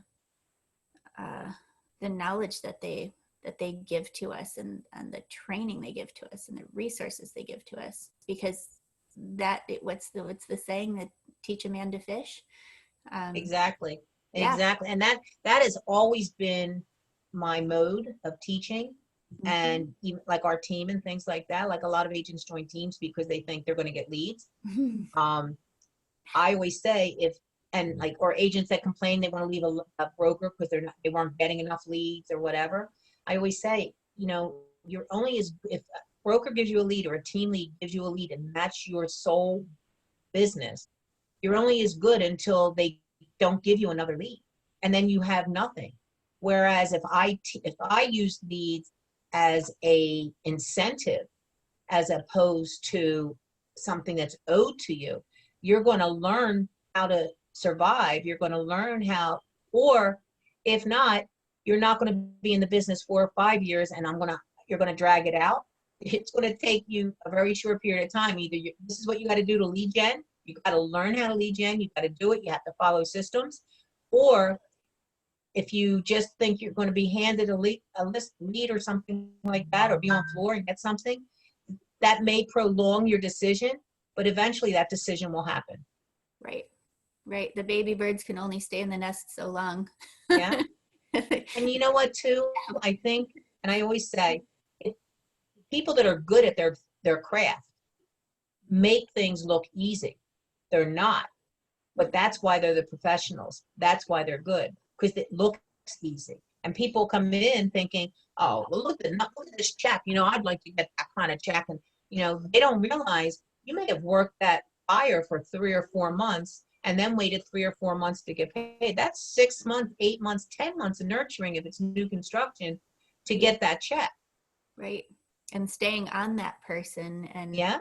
Oh, yeah. Yeah. So they don't, and all they look at is the one time you showed the house and then you go to closing and collect your check. Don't you wish it was that easy? Oh, I know. Yeah. Listening to sellers, I got a new listing last weekend, and the guy is like, look, I know what you guys make. I know you're overpaid. I know and I looked right at him and I said, sir, I said, with all due respect, you've been on the market 510 days with 2 other agents before me. I said, for all that time, they didn't make anything, nothing, not a single dollar for those 510 days that they stayed in touch with you and marketed your property. And, and it was an interesting listing appointment because I was really worried about it. It was a referral from another agent. She didn't want it and gave it to me. And oh, she's your friend, huh? Isn't she sweet? She was an Ocean City KW agent who shall remain nameless. But got my name. And when I heard his backstory, I was like, 510 days. And he didn't decrease his price. He increased his price twice, which, that's an interesting If it don't sell, raise it. strategy. Right. And so I was really worried about it. And I didn't even want to go. I said, he's not going to be receptive to this. So I talked to my coach about it and she said, and this is genius, don't go in thinking that you're going to get the listing. Don't even go in asking for the listing. Go in to educate him about the market. Go and let him know how things are going right now. Tell him about, this market that we're in. And I did that. And when I walked in, the first thing I said to him is, I'm not here to convince you to list with me. In fact, I'm not even going to call this a listing appointment. I said, we're just going to call this a market education appointment. And so we did. And I was there for about 2 hours, which was longer than I wanted to be. But at the end of it, he said he was really impressed with, that I didn't come in fighting for him to please pick me, pick me, pick me. I said, I don't want you. I don't want to convince you to list with me. That puts a whole lot of pressure on me then. When you're not happy, then it's my fault because I pushed myself on you. But if he chooses me, it's his choice, right? Yeah, that was an interesting one, but it was an eye opener for me. Where's the property? It's in Shady Park in Selbyville. Oh, okay. He bought it in 2016 for $60. 2 years later, he tried to sell it for $104. And I said, so how did you make $44,000 in 2 years? Because I want to do that too. He said he had put new shutters on. Oh my God. Nicer. I said, well, it does look very nice. You've taken great care of it. But then he lowered his price to, I think it was 89. And then he went down to 80, but then he raised it to 83, raised it to 86. I'm like, dude, I said, you're not gonna attract buyers by fluctuating on your price like that. It shows. What did you list it at? We're at 74.9. Perfect. Yep. And he told me before I even got there that he wasn't going to get talked into lowering it, that he knew his price was his price. He knows how my kind works and he's not going to, I was like, whatever. On your pricing, I have heard, like I know years and years ago, we did pricing like 74.9, things like that. And the research that I've done since the computers with searching and all is that you should list in like 75 would be that, because then you would be in the group from 75 to 80. Yep. And from 70 to 75. Yep. And what's your take on that? Exactly. I agree with that. He chose his number. This was his number. He's an old school, if you get the 99-cent loaf of bread, it's cheaper than the dollar loaf of bread. So, 99 cents sells. I was like, well, that's true. However, in the internet world, when you're setting thresholds on Zillow to say, I want to see all houses under, 100,000, under 125, under whatever, nobody's putting in 74.9, right? They're going to put 75. So if you choose 75, you're going to get everybody who selected that as their peak, but also everybody who might have selected it as their minimum. If you do 74.9, you're not going to get that higher You just bracket. lost them. Yeah, you just lost half of them. So especially at I see a lot of agents that do that, and I Yeah. don't know if it's done intentionally, or it's again a seller that is thick-headed. And I was just wondering, like when you mentioned the price, was that something that how you do it, or do you look at the other way? It's one of those where my what do you call it? My script around it isn't developed well enough yet. Mhm. And I keep practicing it. So as it gets better, I'm getting more people who are doing that. Like I had one in Potnet's Lakeside for 125, and he wanted to be 124.9. And I said, no, let's do 125 because it's more likely that somebody will set that number as a threshold, right? And his house, it was an incredible home. He stripped it down to the studs and rebuilt. So everything in there from electric, plumbing, insulation is all new. But I said, what I would rather get is somebody who was wanting to spend 180 and sees your 125 and says, oh my gosh, what a bargain. Right. So that script, as I get better at it, I think I'll see more people that list at those round numbers. Mm-hmm. But yeah, and it's funny, it's the evolution of an agent, right? As you learn little strategies, you have to practice them on people. Exactly. And you know what? If you're not comfortable in it in your own skin and you don't 100% believe it, you can't project that. Right. So until you get comfortable and you use it and it becomes second nature, that's when it really takes hold. Yep. If you're confident, I find that with the leased land versus the fee simple land. Leased land I can do with my eyes closed. It's not even necessarily that I want to do it, but it comes to me and it's easy. And so my coach says I'm lazy because I have business coming in. I don't have to work real hard for it, for the lead generation part of it. And I'd like to transition into fee simple, but these are lies we tell ourselves, right? I'd like to do it if it was easy. But liking to do it and liking to put the hard work in is something that I struggle with still. So I'm a work. Yeah, but you always, like when I do my business planning and stuff, I always look, I want to work less and make more. Yes. And you work extremely hard because your average sales price. Right. Okay. So if I could get lead generation, this is what I teach.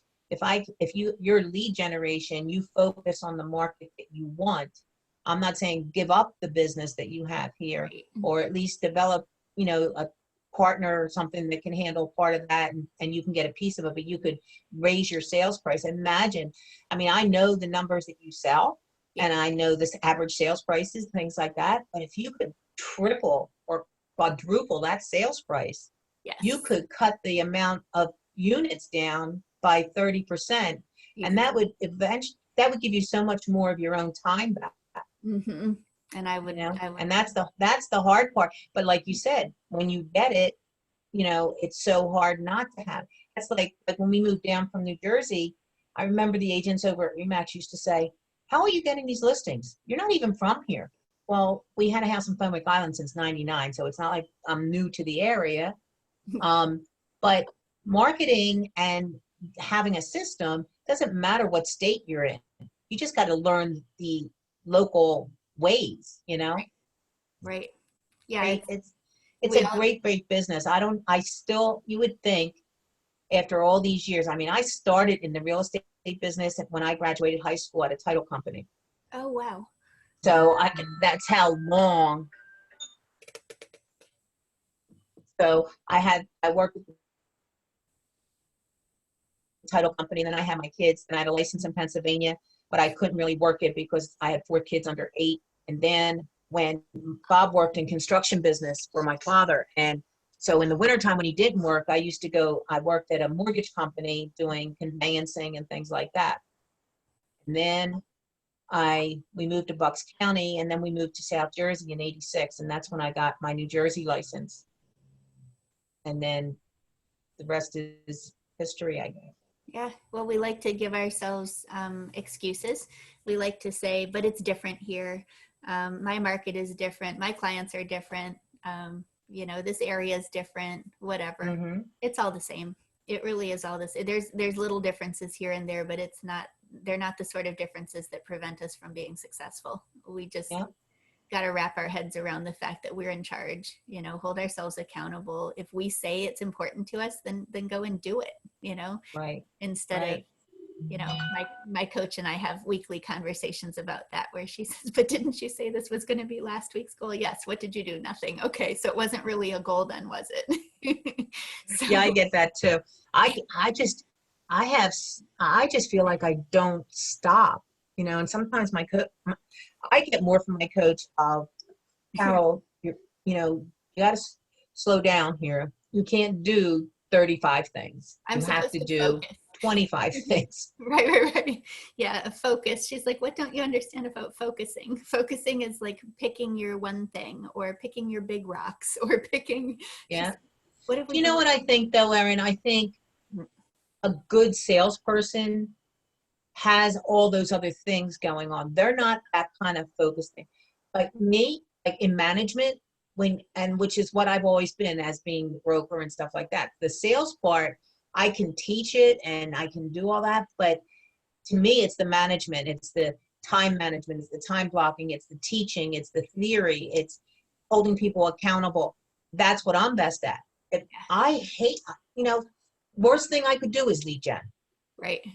That's what I just don't do, because my personality is, if they don't want to talk to me, then that's their problem. They can go have some other agent that don't know half. So go for it. I can't, okay, and then call them back next week and say, well, look, I know you're interested, but you just weren't ready. Did you, has anything changed? And I hear Bob, and he's so great at it. And I hear him, and he can hang up and just like, okay, on to the next. But me, when somebody does that, it used to tear me up, and I was done for the day. Like I couldn't do it.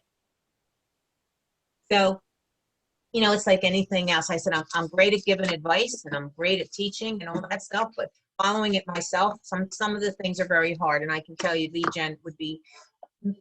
lead gen is my bear for sure. And it's the most important, but that's why Bob and I are a great team, because that's his strength, his ultimate strength.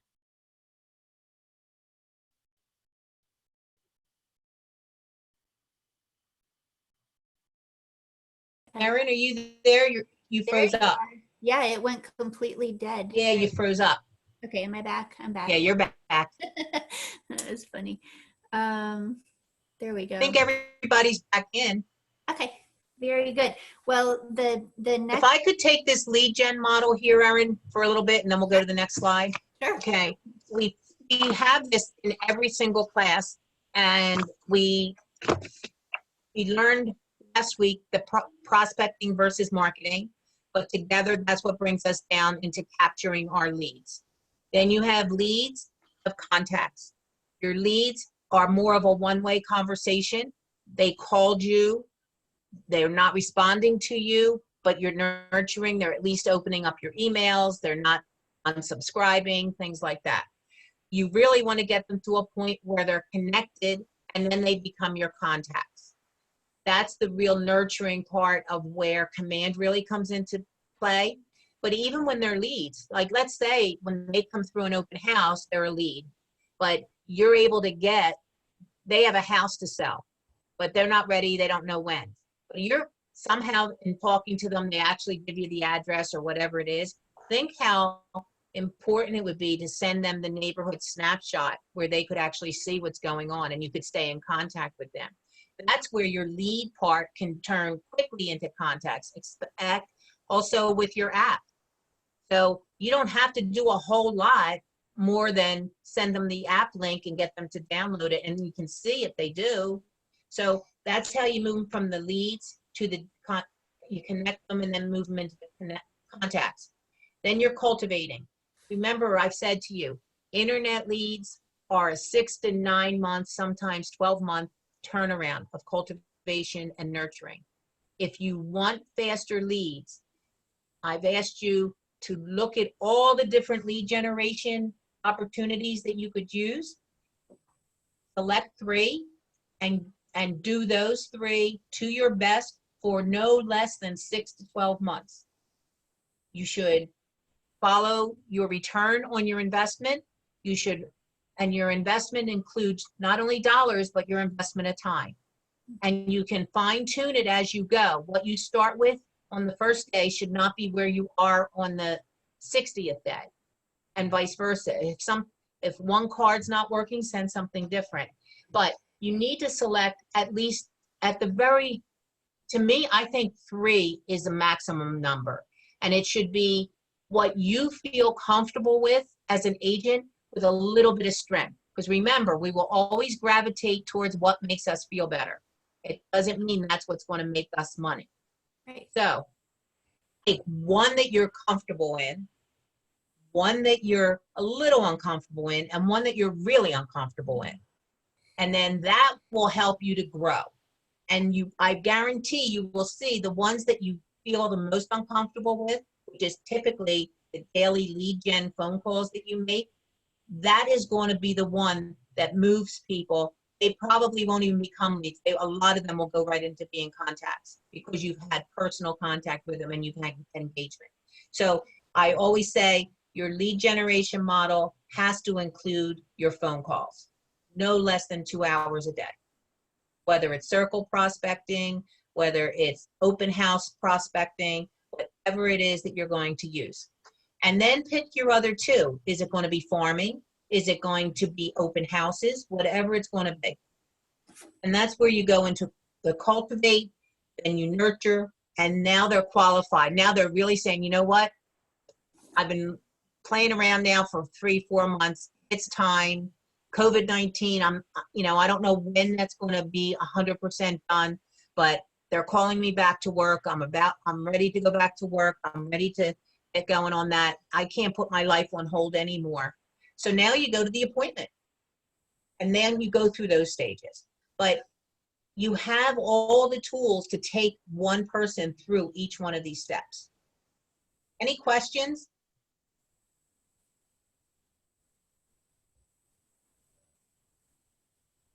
Okay, I've preached enough. No, you were good. Go ahead, Erin. Next slide. Next slide, well, a little bit more on this one, just for Okay.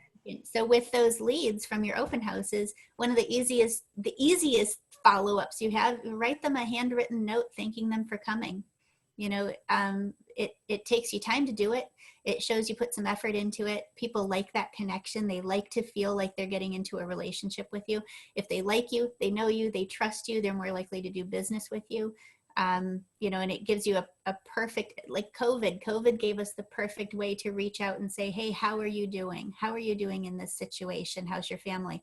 An open house gives you that perfect follow-up of saying, thank you for coming, right? So anytime we have an easy reason to stay in touch, take advantage of that. It makes your lead follow-up that much easier.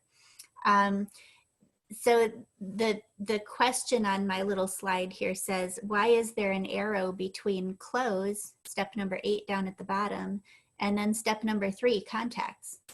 Why is it represented as a cyclical process? Anybody? Oh, everybody's quiet. All right. Well, because Yes. right? Go ahead, guess. Go ahead. Just because they've closed on this home and they're very happy, they might have a baby, need more room, they might retire, need to downsize. They're never finished, I think. Exactly. Once they're your client, they're always your client, and you can keep them in that same cycle there, indefinitely. Just keep that relationship going. And some of those people become what I call raving fans. They're going to be your biggest supporters on social media. They'll follow you when you have other open houses. They'll like your posts and they'll share it. And, so keep people close to you. Don't be done with them when the transaction is finished. Yay. So How would you feel about adding, 2, 3, 4 people to your database just from having an open house? What would that do for our business to have some extra people in it that we've already met? We've had that opportunity to connect with them and talk with them one-on-one, and now they're in our database and we can market to them, right? Pretty cool. Much better than one of those Zillow leads that asks a question on a listing, but they probably asked 14 other agents about their listings, right?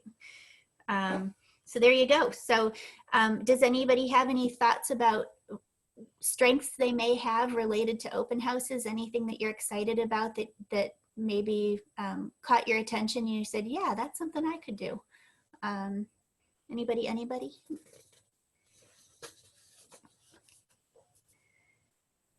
How many people are chomping at the bit to get into a home and be able to do an open house? Me. Okay, that's what I want to hear. Okay, too. so this is where it's going to start.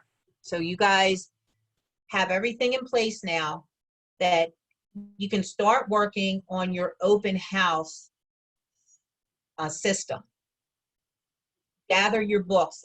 Are you going to have sign-in sheets? Get a binder, put your sign-in sheets in there. Get all that stuff ready. Make sure you have, I didn't hear any mention here of a CIS statement. You should have a CIS statement, okay, with there to hand out with your flyer. Some people have the flyer on one side and the CIS statement on the other side, so you cover both sides that way. So if I were you guys, you know how I always let you go and then I give you homework. So I want you to prepare your open house system. And what are you going to do for an open house?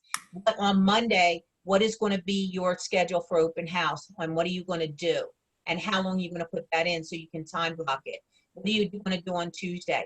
Maybe you start scoping out some places that you may want to do an open house in. Even in Delaware, I don't know if it's allowed yet or not, but if you were allowed to do a virtual showing, I don't know why you couldn't do a preview walkthrough. Right. Okay. Same thing, whether you're in the house to do a virtual showing for a buyer or you want to do a preview, it would help you maybe get familiar with a couple areas that you want to check out. And Maryland is even more relaxed, so you guys should be okay to do that kind of preview. You could do virtual open houses, do the very same thing that obviously this chapter, this segment wasn't written, after this pandemic started. So they weren't really expecting that COVID was going to take over. But we can put all of these same things into action virtually. You can set up a Zoom tour of a house and you can market it. You can start on Monday and you can blast it on social media. You can circle prospect around the home and call people and let them know that you're going to be hosting an online open house. You could still have a drawing. It could be done virtually if you have some sort of a prize you'd want to give away. You can still thank people for tuning in because you can see who tunes in. If you did a Facebook Live session, you can see the people who were there participating and you could send them thank you cards. So I don't think doing things virtually it's not really that much different. You don't have to serve tea and crumpets, but you can still absolutely walk through that house and show it off and talk about it and engage. Erin, how do you do a virtual open house in Zoom? Because every time I do a Zoom, you have to invite with email addresses. Yeah, so that's what I would probably do is use that marketing time during the week to ask who would be interested in coming to it, or maybe invite your sphere. Anybody who's looking in that particular price range, maybe invite those people specifically because you already have their contact information.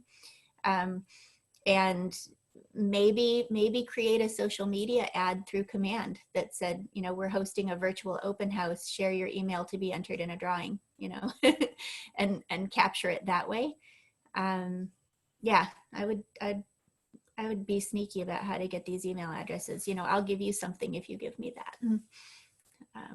Well, I don't even, this is Terry. I don't think well, if they want to come to the open house, from my understanding with Zoom, is that's the only way they can access it is by putting in their email address at that time. Like, let's say it's at 12 o'clock. Even if they come on at 5 till, they have to put in their email address in order to access. And then you don't have to, I think, let them in. Okay. But then you get their email address. Yeah. Not actually, Terry, because when you create a Zoom meeting and you get their email address, you send it, they get a link to log in. Mm-hmm. So they don't have to give their email, they get a link just to log in. Yeah. Like you do. Somehow they were explaining that that virtual house girl was saying that in order for them to get the link, like let's say you do a landing page or a Facebook ad, whatever, put in your email address in order to get the link, because Zoom has to have that email to link them to you. Correct. I don't know, maybe Correct. Steve into that more. So So they when can't even gain access. And then you have it. You don't even have to ask for it. They have it. You have it. Ah. I'm not following. Because when I do a Zoom meeting, I add in the invites with the email addresses to whoever that person is. And then that invite goes out, and then that person just clicks on that and gets right in. Right. So you would have done an ad, a Facebook ad or a landing page ad. Right. Hey, we're having a open house at this time. We're doing it through Zoom. So I need I need your email address, and you will receive the link. So they put in their email address, right, and that goes to you, and they automatically get the link. So now you have their email address. Right. Exactly. Yeah. Yeah. Exactly. FaceTime sometimes is a little better. You might get more people, but then you'd almost have to do a prize or a drawing in order to get their email, because there's no way anyone can see it. Yeah, and what I found out with FaceTime is you get a lot of things, like coming up. Hold on, let me close this door.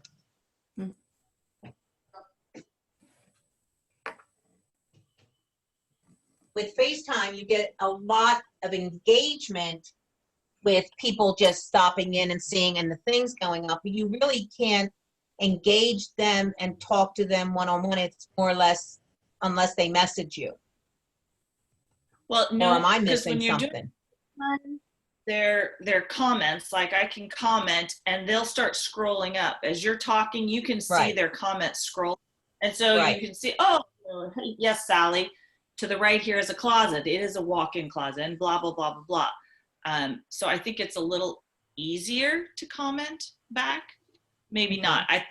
You might get a bigger audience, but now you have no contact information.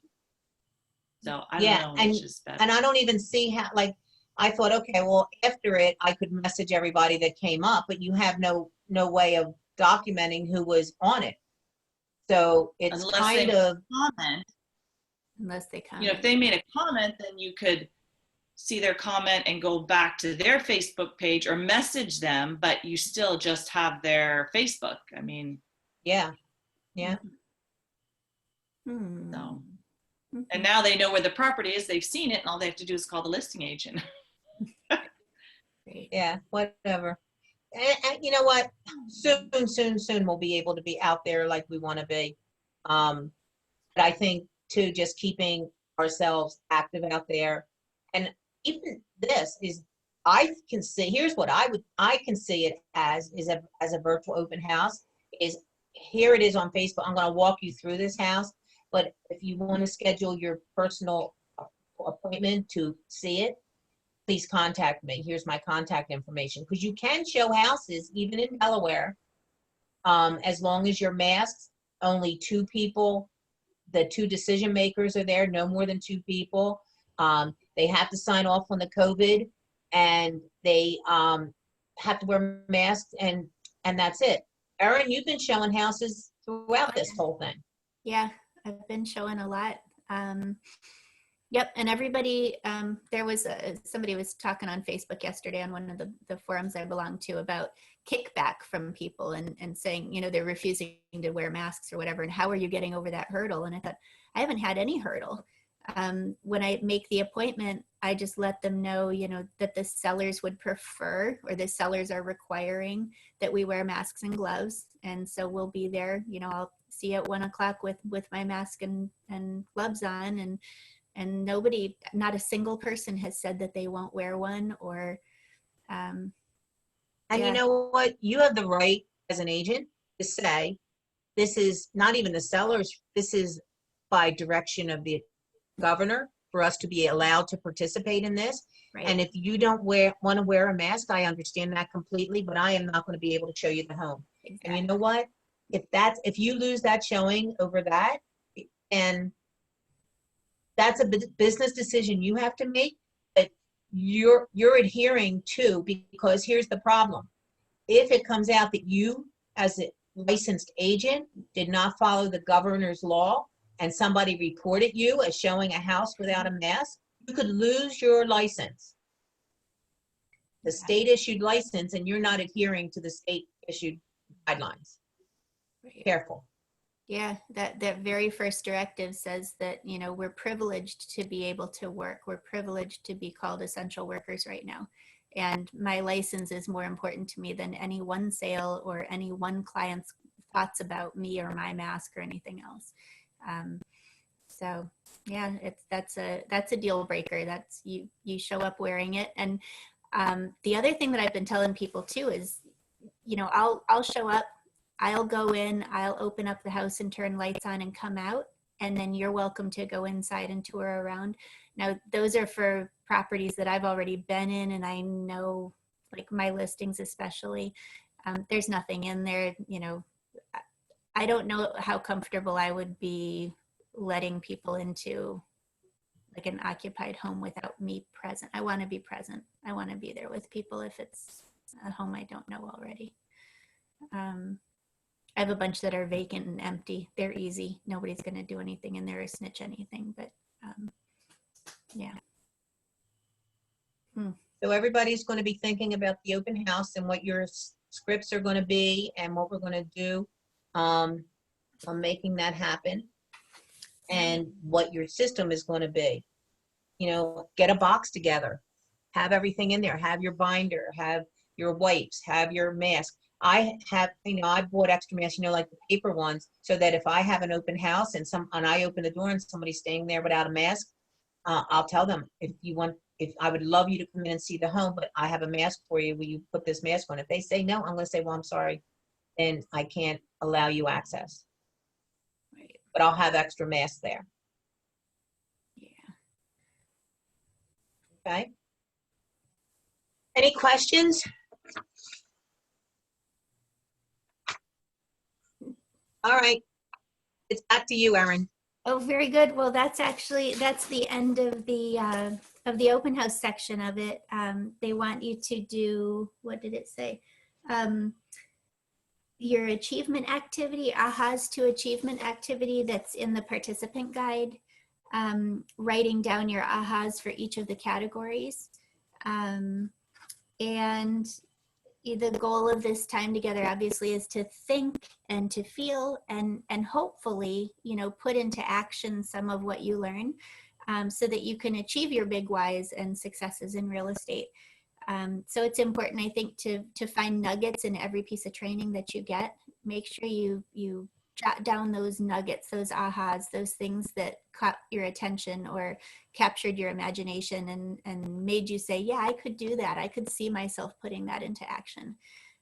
Usually what I do here, Erin, is I go through everybody, I call them out by name, and I get an aha from them. Okay. Well, let's see. We'll start at go ahead, you go for it, call each one out. On my screen, it's Pam. So Pam, what is your biggest aha? Well, my biggest aha is that it takes a week or, 5 days or more to really prepare for an open house, because many times, I'm speaking of a former place where I worked, it was like, today you're going to do an open house. And I think that to be a truly successful open house, you're going to have to prepare, like you said. That was my big aha moment. And thank you for all you gave out as for information. Thank you. And thanks for your participation. I think so too. I think preparation, that's where the hard work is, right? Just like scripts. Scripts are the hard work. When you're actually in front of the client, that's not the time to be practicing, right? Same with an open house. All that prep time gets us ready for it. Okay, next on the list is Joy. Joy, what's your biggest aha? Hi, Erin. I'm not sure I really have any big ahas today, other than I just wanted to thank you for a lot of the conversation. I think it gives you a really roadmap on some of the conversations that you might be having with these people at open houses and how to handle some of these folks. So thank you very much. You're welcome. Thank you. Thank you. Yeah, sometimes just hearing how other people phrase things or situations they've been in is helpful. Nancy. Again, like Pam said, the preparation or the homework. I was a teacher, and the days are not good when you don't have your plan ready. So I think it's the same with real estate, honestly. Yeah, open houses aren't very easy to just wing it, you know. No, be ready, and then it's better for everyone. You're providing a better service, and you look better when you've done your homework. Right. Terry, how about you? Well, they've taken all my ahas. Oh man, there's got to be another one. There is one, but it doesn't apply to anyone. And this is kind of a sad aha. I was looking up to see, because I'm in a little bit further area out than everyone else. And in my area, there's 2 properties that I could potentially do as an open house for listings. And one is a really cool inn in Oxford. So if you know of anyone who wants a bed and breakfast, I'd be happy to hold an open house for that. There you go. So that's my thought is no one unless I can use another company. Right. Unless I can, ask someone else. No, that's not good from a liability standpoint. Yeah. Right. I had that issue too with my primary home being in Washington County, Maryland, and working at the beach. I wanted to do open houses up in Hagerstown, where my home is, and I wasn't allowed to even KW listings. I had to be in that market center to market their listings. So really, stuff. Yeah, it was a little disappointing, but that's okay. It's an opportunity, right? An opportunity to kind of dig and brainstorm and come up with some sort of a creative solution. Where there's questions, there are always answers. So we just have to dig. Yep. I'll think about that one too. Okay. And you got to lead generate and get some of your own listings. Yes, exactly. Right. Hey, I still want to sell the inn. Come on. If you sell it within the first 90 days, you get 5%. I'm ready to find me someone who wants a bed and breakfast right on the water too. Gorgeous. Do a virtual open house. Do a big old light up Facebook with it. And for maybe for the first one, don't worry so much about capturing people's contact info, but just put yourself out there and practice and do a few of them. Or videotape yourself and then post the video. He said it's not our listings, Erin. Oh. It's not. Yeah. The inn is, the other house is, she's in a different market center. So if we can't do other market centers, I couldn't do hers, but Gotcha. That inn is, I could even get a contractor in there to say how he would change it. Yes. To make it home instead of an inn. Or dress yourself up like a vacationer and do a virtual vacation with people. Here I am, and I'm going out. I don't know what is there to do there. Window shop or window shop, fishing. It's a lot of people come on this side of the bay as a second home, relaxation, water. Yeah, bring some props. Here's an idea though, Terry. Why not check out some other bed and breakfasts around the area or Victorian homes and things like that, and just there's got to be a directory for bed and breakfast that are not immediate area that may want to get to the Eastern Shore, and send out a letter to them and say, I have a property that may interest you if you were ever thinking of in enjoying the Eastern Shore and this, that, and the other thing, maybe do some research and say how many local bed and breakfasts are around and how many rooms there are and why you're in a need for it. Sell it from that point. Don't give the address out. Make them have to call you for more information. But it's a start there. Yep. People who are So would already you, in business. yeah, well, we need to talk, but would you market other bed and breakfasts or just other similar types of companies that would want to come in and start the bed and breakfast? Because if I had one in Frederick, why would I want to switch and come to the shore?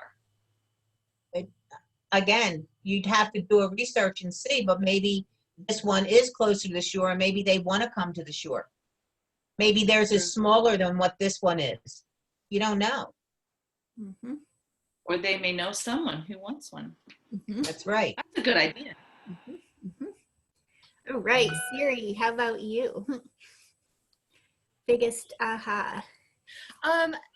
Several others that were mentioned. I think some that haven't been on the consistent schedule of doing the open houses. Like, so, doing it, like every Saturday at such and such time, or, on certain, times of the month. I think that was really big, and just keeping it consistent on when you do them. So that way people that do follow you know that. I loved the idea of doing the scavenger hunt with the features of the homes and highlighting that. I really liked that. That's something that, kind of goes with my feel and stuff. But those were two that just weren't mentioned. And I appreciate your time today, Erin. It's been great. Hey. Thank you. Thank you. Thank you. I like the scavenger hunt idea too. I like activities. So fun. Let's see, Jackie, how about you? I like the success kit. And I like the masking tape to bring that along and tape the toilets. Yes. Yes. We'll never ever have to have that problem again. Would have never thought of that. Right. That's a good one. That's a good one. And the other, when we were on our break, we were talking about having a rubber mallet or a sledgehammer in your too. Yeah, I heard that. Yes. Get your signs in. Yeah. Okay. Thank you. Julie, how about you? I'm sorry. I've been That's okay. dealing with a little crisis here in the last minute. No. My brother just came here from Florida, and his dog wasn't well, and he just got back from the vet, and it passed away. So I'm so sorry. I don't have anything to add at this moment. I apologize. That's Kind of okay. came out of nowhere. So Oh my goodness. I haven't paid attention up to them, but in the last 10 minutes, I don't know what was said. I'm sorry. I'm so sorry. We were just looking. It's okay. I apologize. That's all right. You'll get some. I'm listening though to everybody else. All right. Thanks, Julie. Thanks. Michael, how about a good aha from Michael? So definitely the planning ahead. So like a week out was huge. I've done a couple open houses for other agents in the past, and I'd put a notification out there. I'm looking to sit for open houses, or whatever. And a lot of times it was like the day before they would call me and say, "Hey, I'm going to do an open house on a condo I have in Ocean City. Can you sit for it?" I'm like, "Yeah, sure." Like, do you have any information? "Oh, it's on the MLS. Just go grab it, and good luck." Right. So it's like actually getting that information ahead of time, planning ahead, contacting the neighbors. That's huge. Yeah. Because they may know someone that's looking. Right. That wants to be in that area. So yeah. So just planning ahead. And you know what, Michael? Here's another good thing. If I were you, I would not only look for the neighbors, I would look in the tax records, because of the people that do not live in the area that own condos there, to call those people, because they may think about this. You know what? Thanks a lot. That's great. But I've really been thinking about selling my house, and look at this agent. He is hustling. There you go. Hey, Mike, can I talk? I don't have anybody that wants to come down there and buy, but I've been thinking about selling. Could, get me some information? You could have such a double-edged sword, especially in the condo market down there, where a lot of them are non-occupant owners. Right. Perfect. Okay. Thank you. I love that. That's a good one. Yeah, very, very good. John, how about you? Your biggest aha? I would also say that just the reminder to be prepared in everything you do. That was really the aha moment. And it was just a good overall review of what to do for an open house. Yeah, I think being prepared, we hear that a lot in bold too. If it's not on your schedule, it doesn't exist. Making time for it, you know, being sure that we do devote the time that's necessary to make sure that we're performing at, you know, our top game there, not just pulling things out at the last minute. And truly, you know, time blocking, putting that time in there so that you can prepare for it. True professionals, right? Thank you. Garrett, how about you?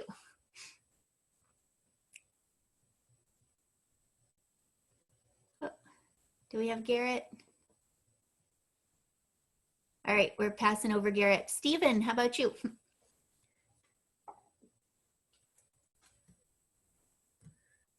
Row.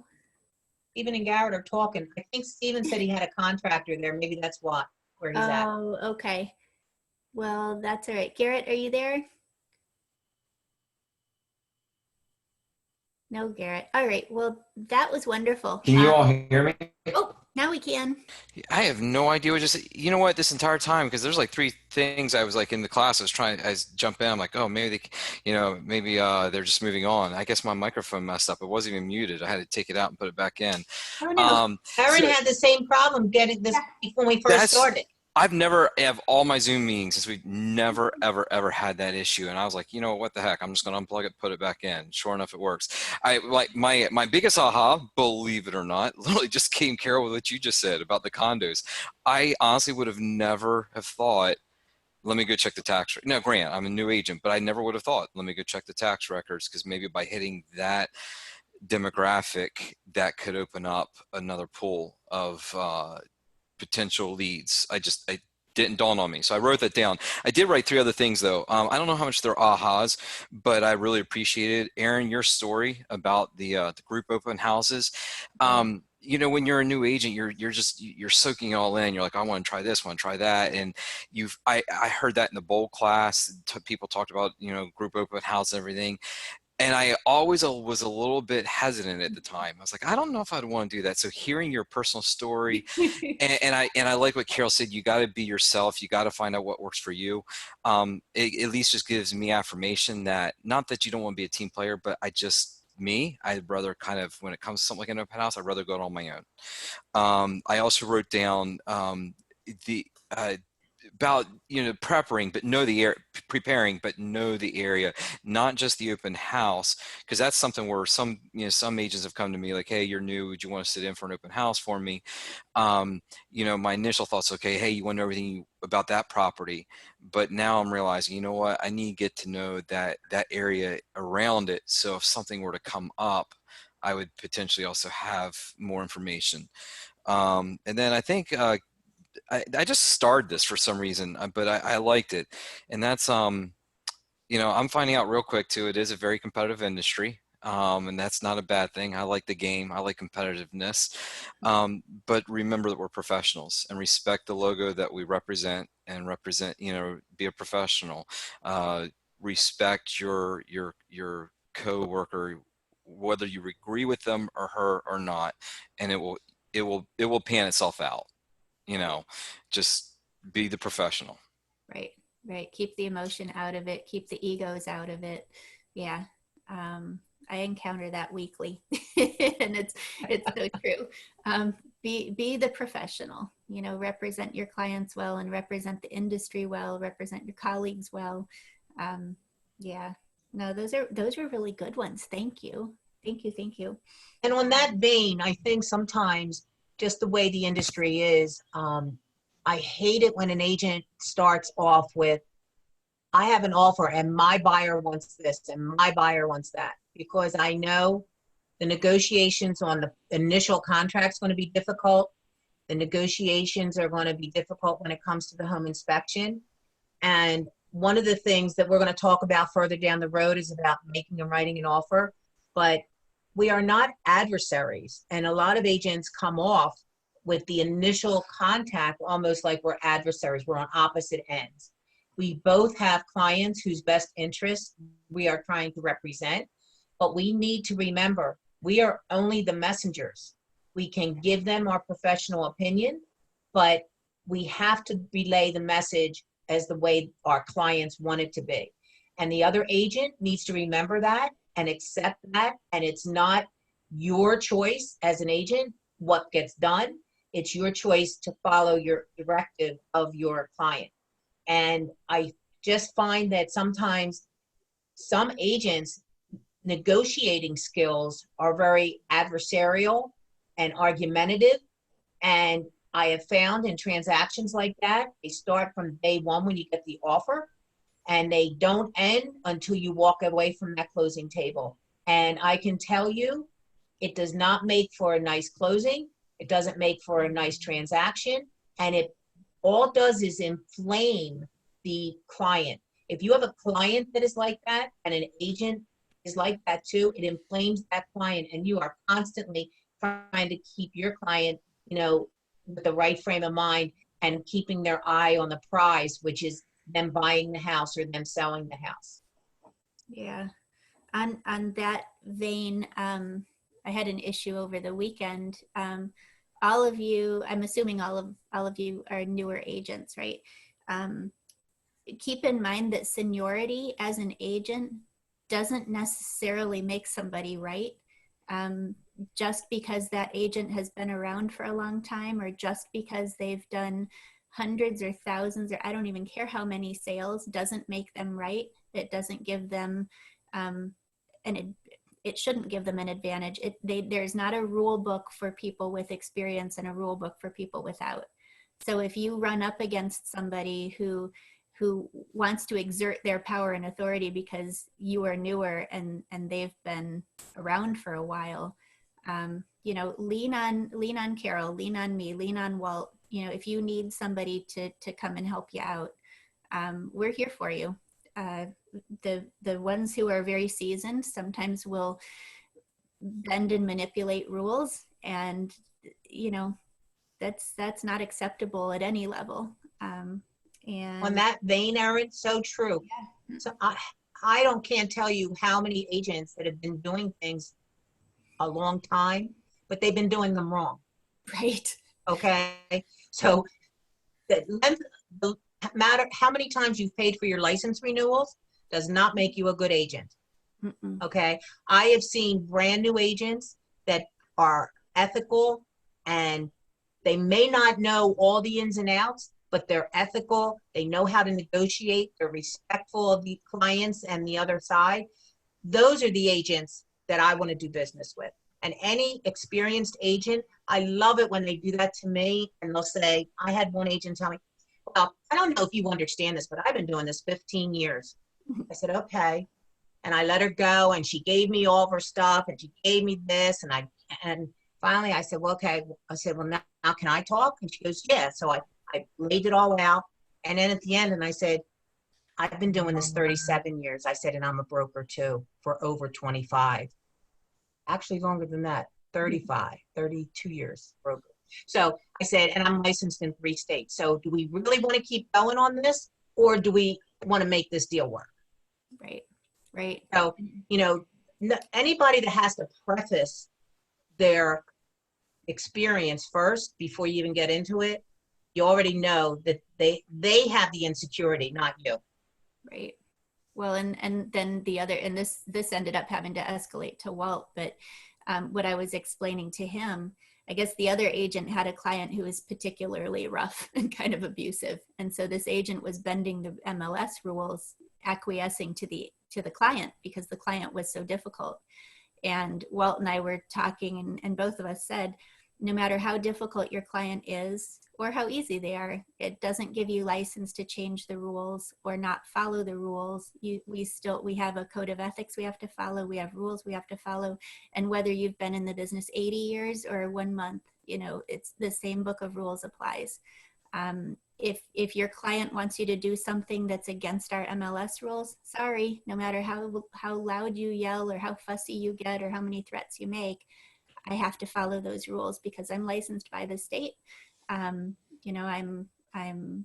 charged with upholding our code of ethics, and those things are more important to me than any one sale. So, And I like it. I've had people say, well, if you're not going to do it, I'll find an agent that will. yeah. My response to them is, my license is more important than one transaction. So I wish you luck, but I'm not interested. Yeah, yeah. I love that we have Ignite. I love that just the training that's available for all of us and the support that we have here. There's always somebody here who will help you out no matter what situation you're in. So, Garrett just sent a chat. He said he was on the phone. He's sorry. So let's get Garrett's aha moment. okay. Is he there? Garrett? Bueller. No, sorry. there he is. Are you back, Garrett? I was on a long one with Windrow. Uh-oh. But Okay. what did everybody else? Just give us yours because somebody probably already hit on it. Yeah. Gotcha. I've already made the mistake of not checking the water in an open house. Okay. The Jug of water in the tape truck. idea was actually really hit home for me. Real quick question: is that because just the water's turned off, like the house is just vacant and the people just don't want? I mean, not to sound stupid here, I just assumed like people would keep the Well, water. it could be a couple of things, Stephen. If it's a bank-owned property, they actually winterize the property, so you can't even just turn the Okay. water on. Okay. Um, Okay. That makes sense. Sometimes down here on vacation homes, when they leave, a lot of them turn their main switch off for the water. Okay. The only problem is if they have their water off and you go and decide you want to turn it on, and for some crazy reason a pipe bursts and you turned it on, where do you think that liability comes back to? on me. Yeah. So if the water's off, the water is off. Yeah. So I'm going to wrap this up. Erin, I truly appreciate all your help. It was a great class. Thank you. No, thanks for the opportunity. That was fun. I enjoy getting to share and meet people too. Some of your faces, some of you I know, some of you I don't. So thank you. Thank you for participating. Thank And you, our Erin. next class is going to be Wednesday. Russ Griffin is going to take care of that, and it's about working with sellers. And for those of you who don't know, Russ has a team, the Higgins Griffin group, or Griffin Higgins, which is it? Erin, am I backwards? Griffin Higgins? I think it's Higgins. Yep. Yeah. Griffin Higgins. I think it's Griffin Okay. Higgins. Yeah, Out he's of Seaford. over out of Seaford, has a Seaford office. He was formerly with a Remax. And now he has his own mega agent office there in Seaford. So great guy, has a lot of great ideas, runs a good team, has strong systems. Yeah. Again, another one of the professionals I'm happy to be involved with. So you guys will be on for that. And I'm working on Friday's coaching class. We didn't have a lot of people on this past Friday, only like 5 or 6, but it was an all girls thing and we had a great time. But the class is going to be this week, and I really think we need it, is I have a lead now. What do I do? That's the topic, because I'm seeing a lot of you are starting to get Op City leads. I'm seeing that a lot of you are having contracts and you don't know how to write the contracts up, doing, disclosure, things like that. I want to sort of bring you all in, like step by step what we do. It's not going to be a contract class like Brad does, about how to fill this form out and that form, more about what you need to do, how to submit it, how to do each step of the way to make things work. So that's what our class will be on Friday. So hopefully you guys can make it on Friday too. That's awesome. Any questions? Final words? We all know I like to let you out early, right? Thanks, Erin.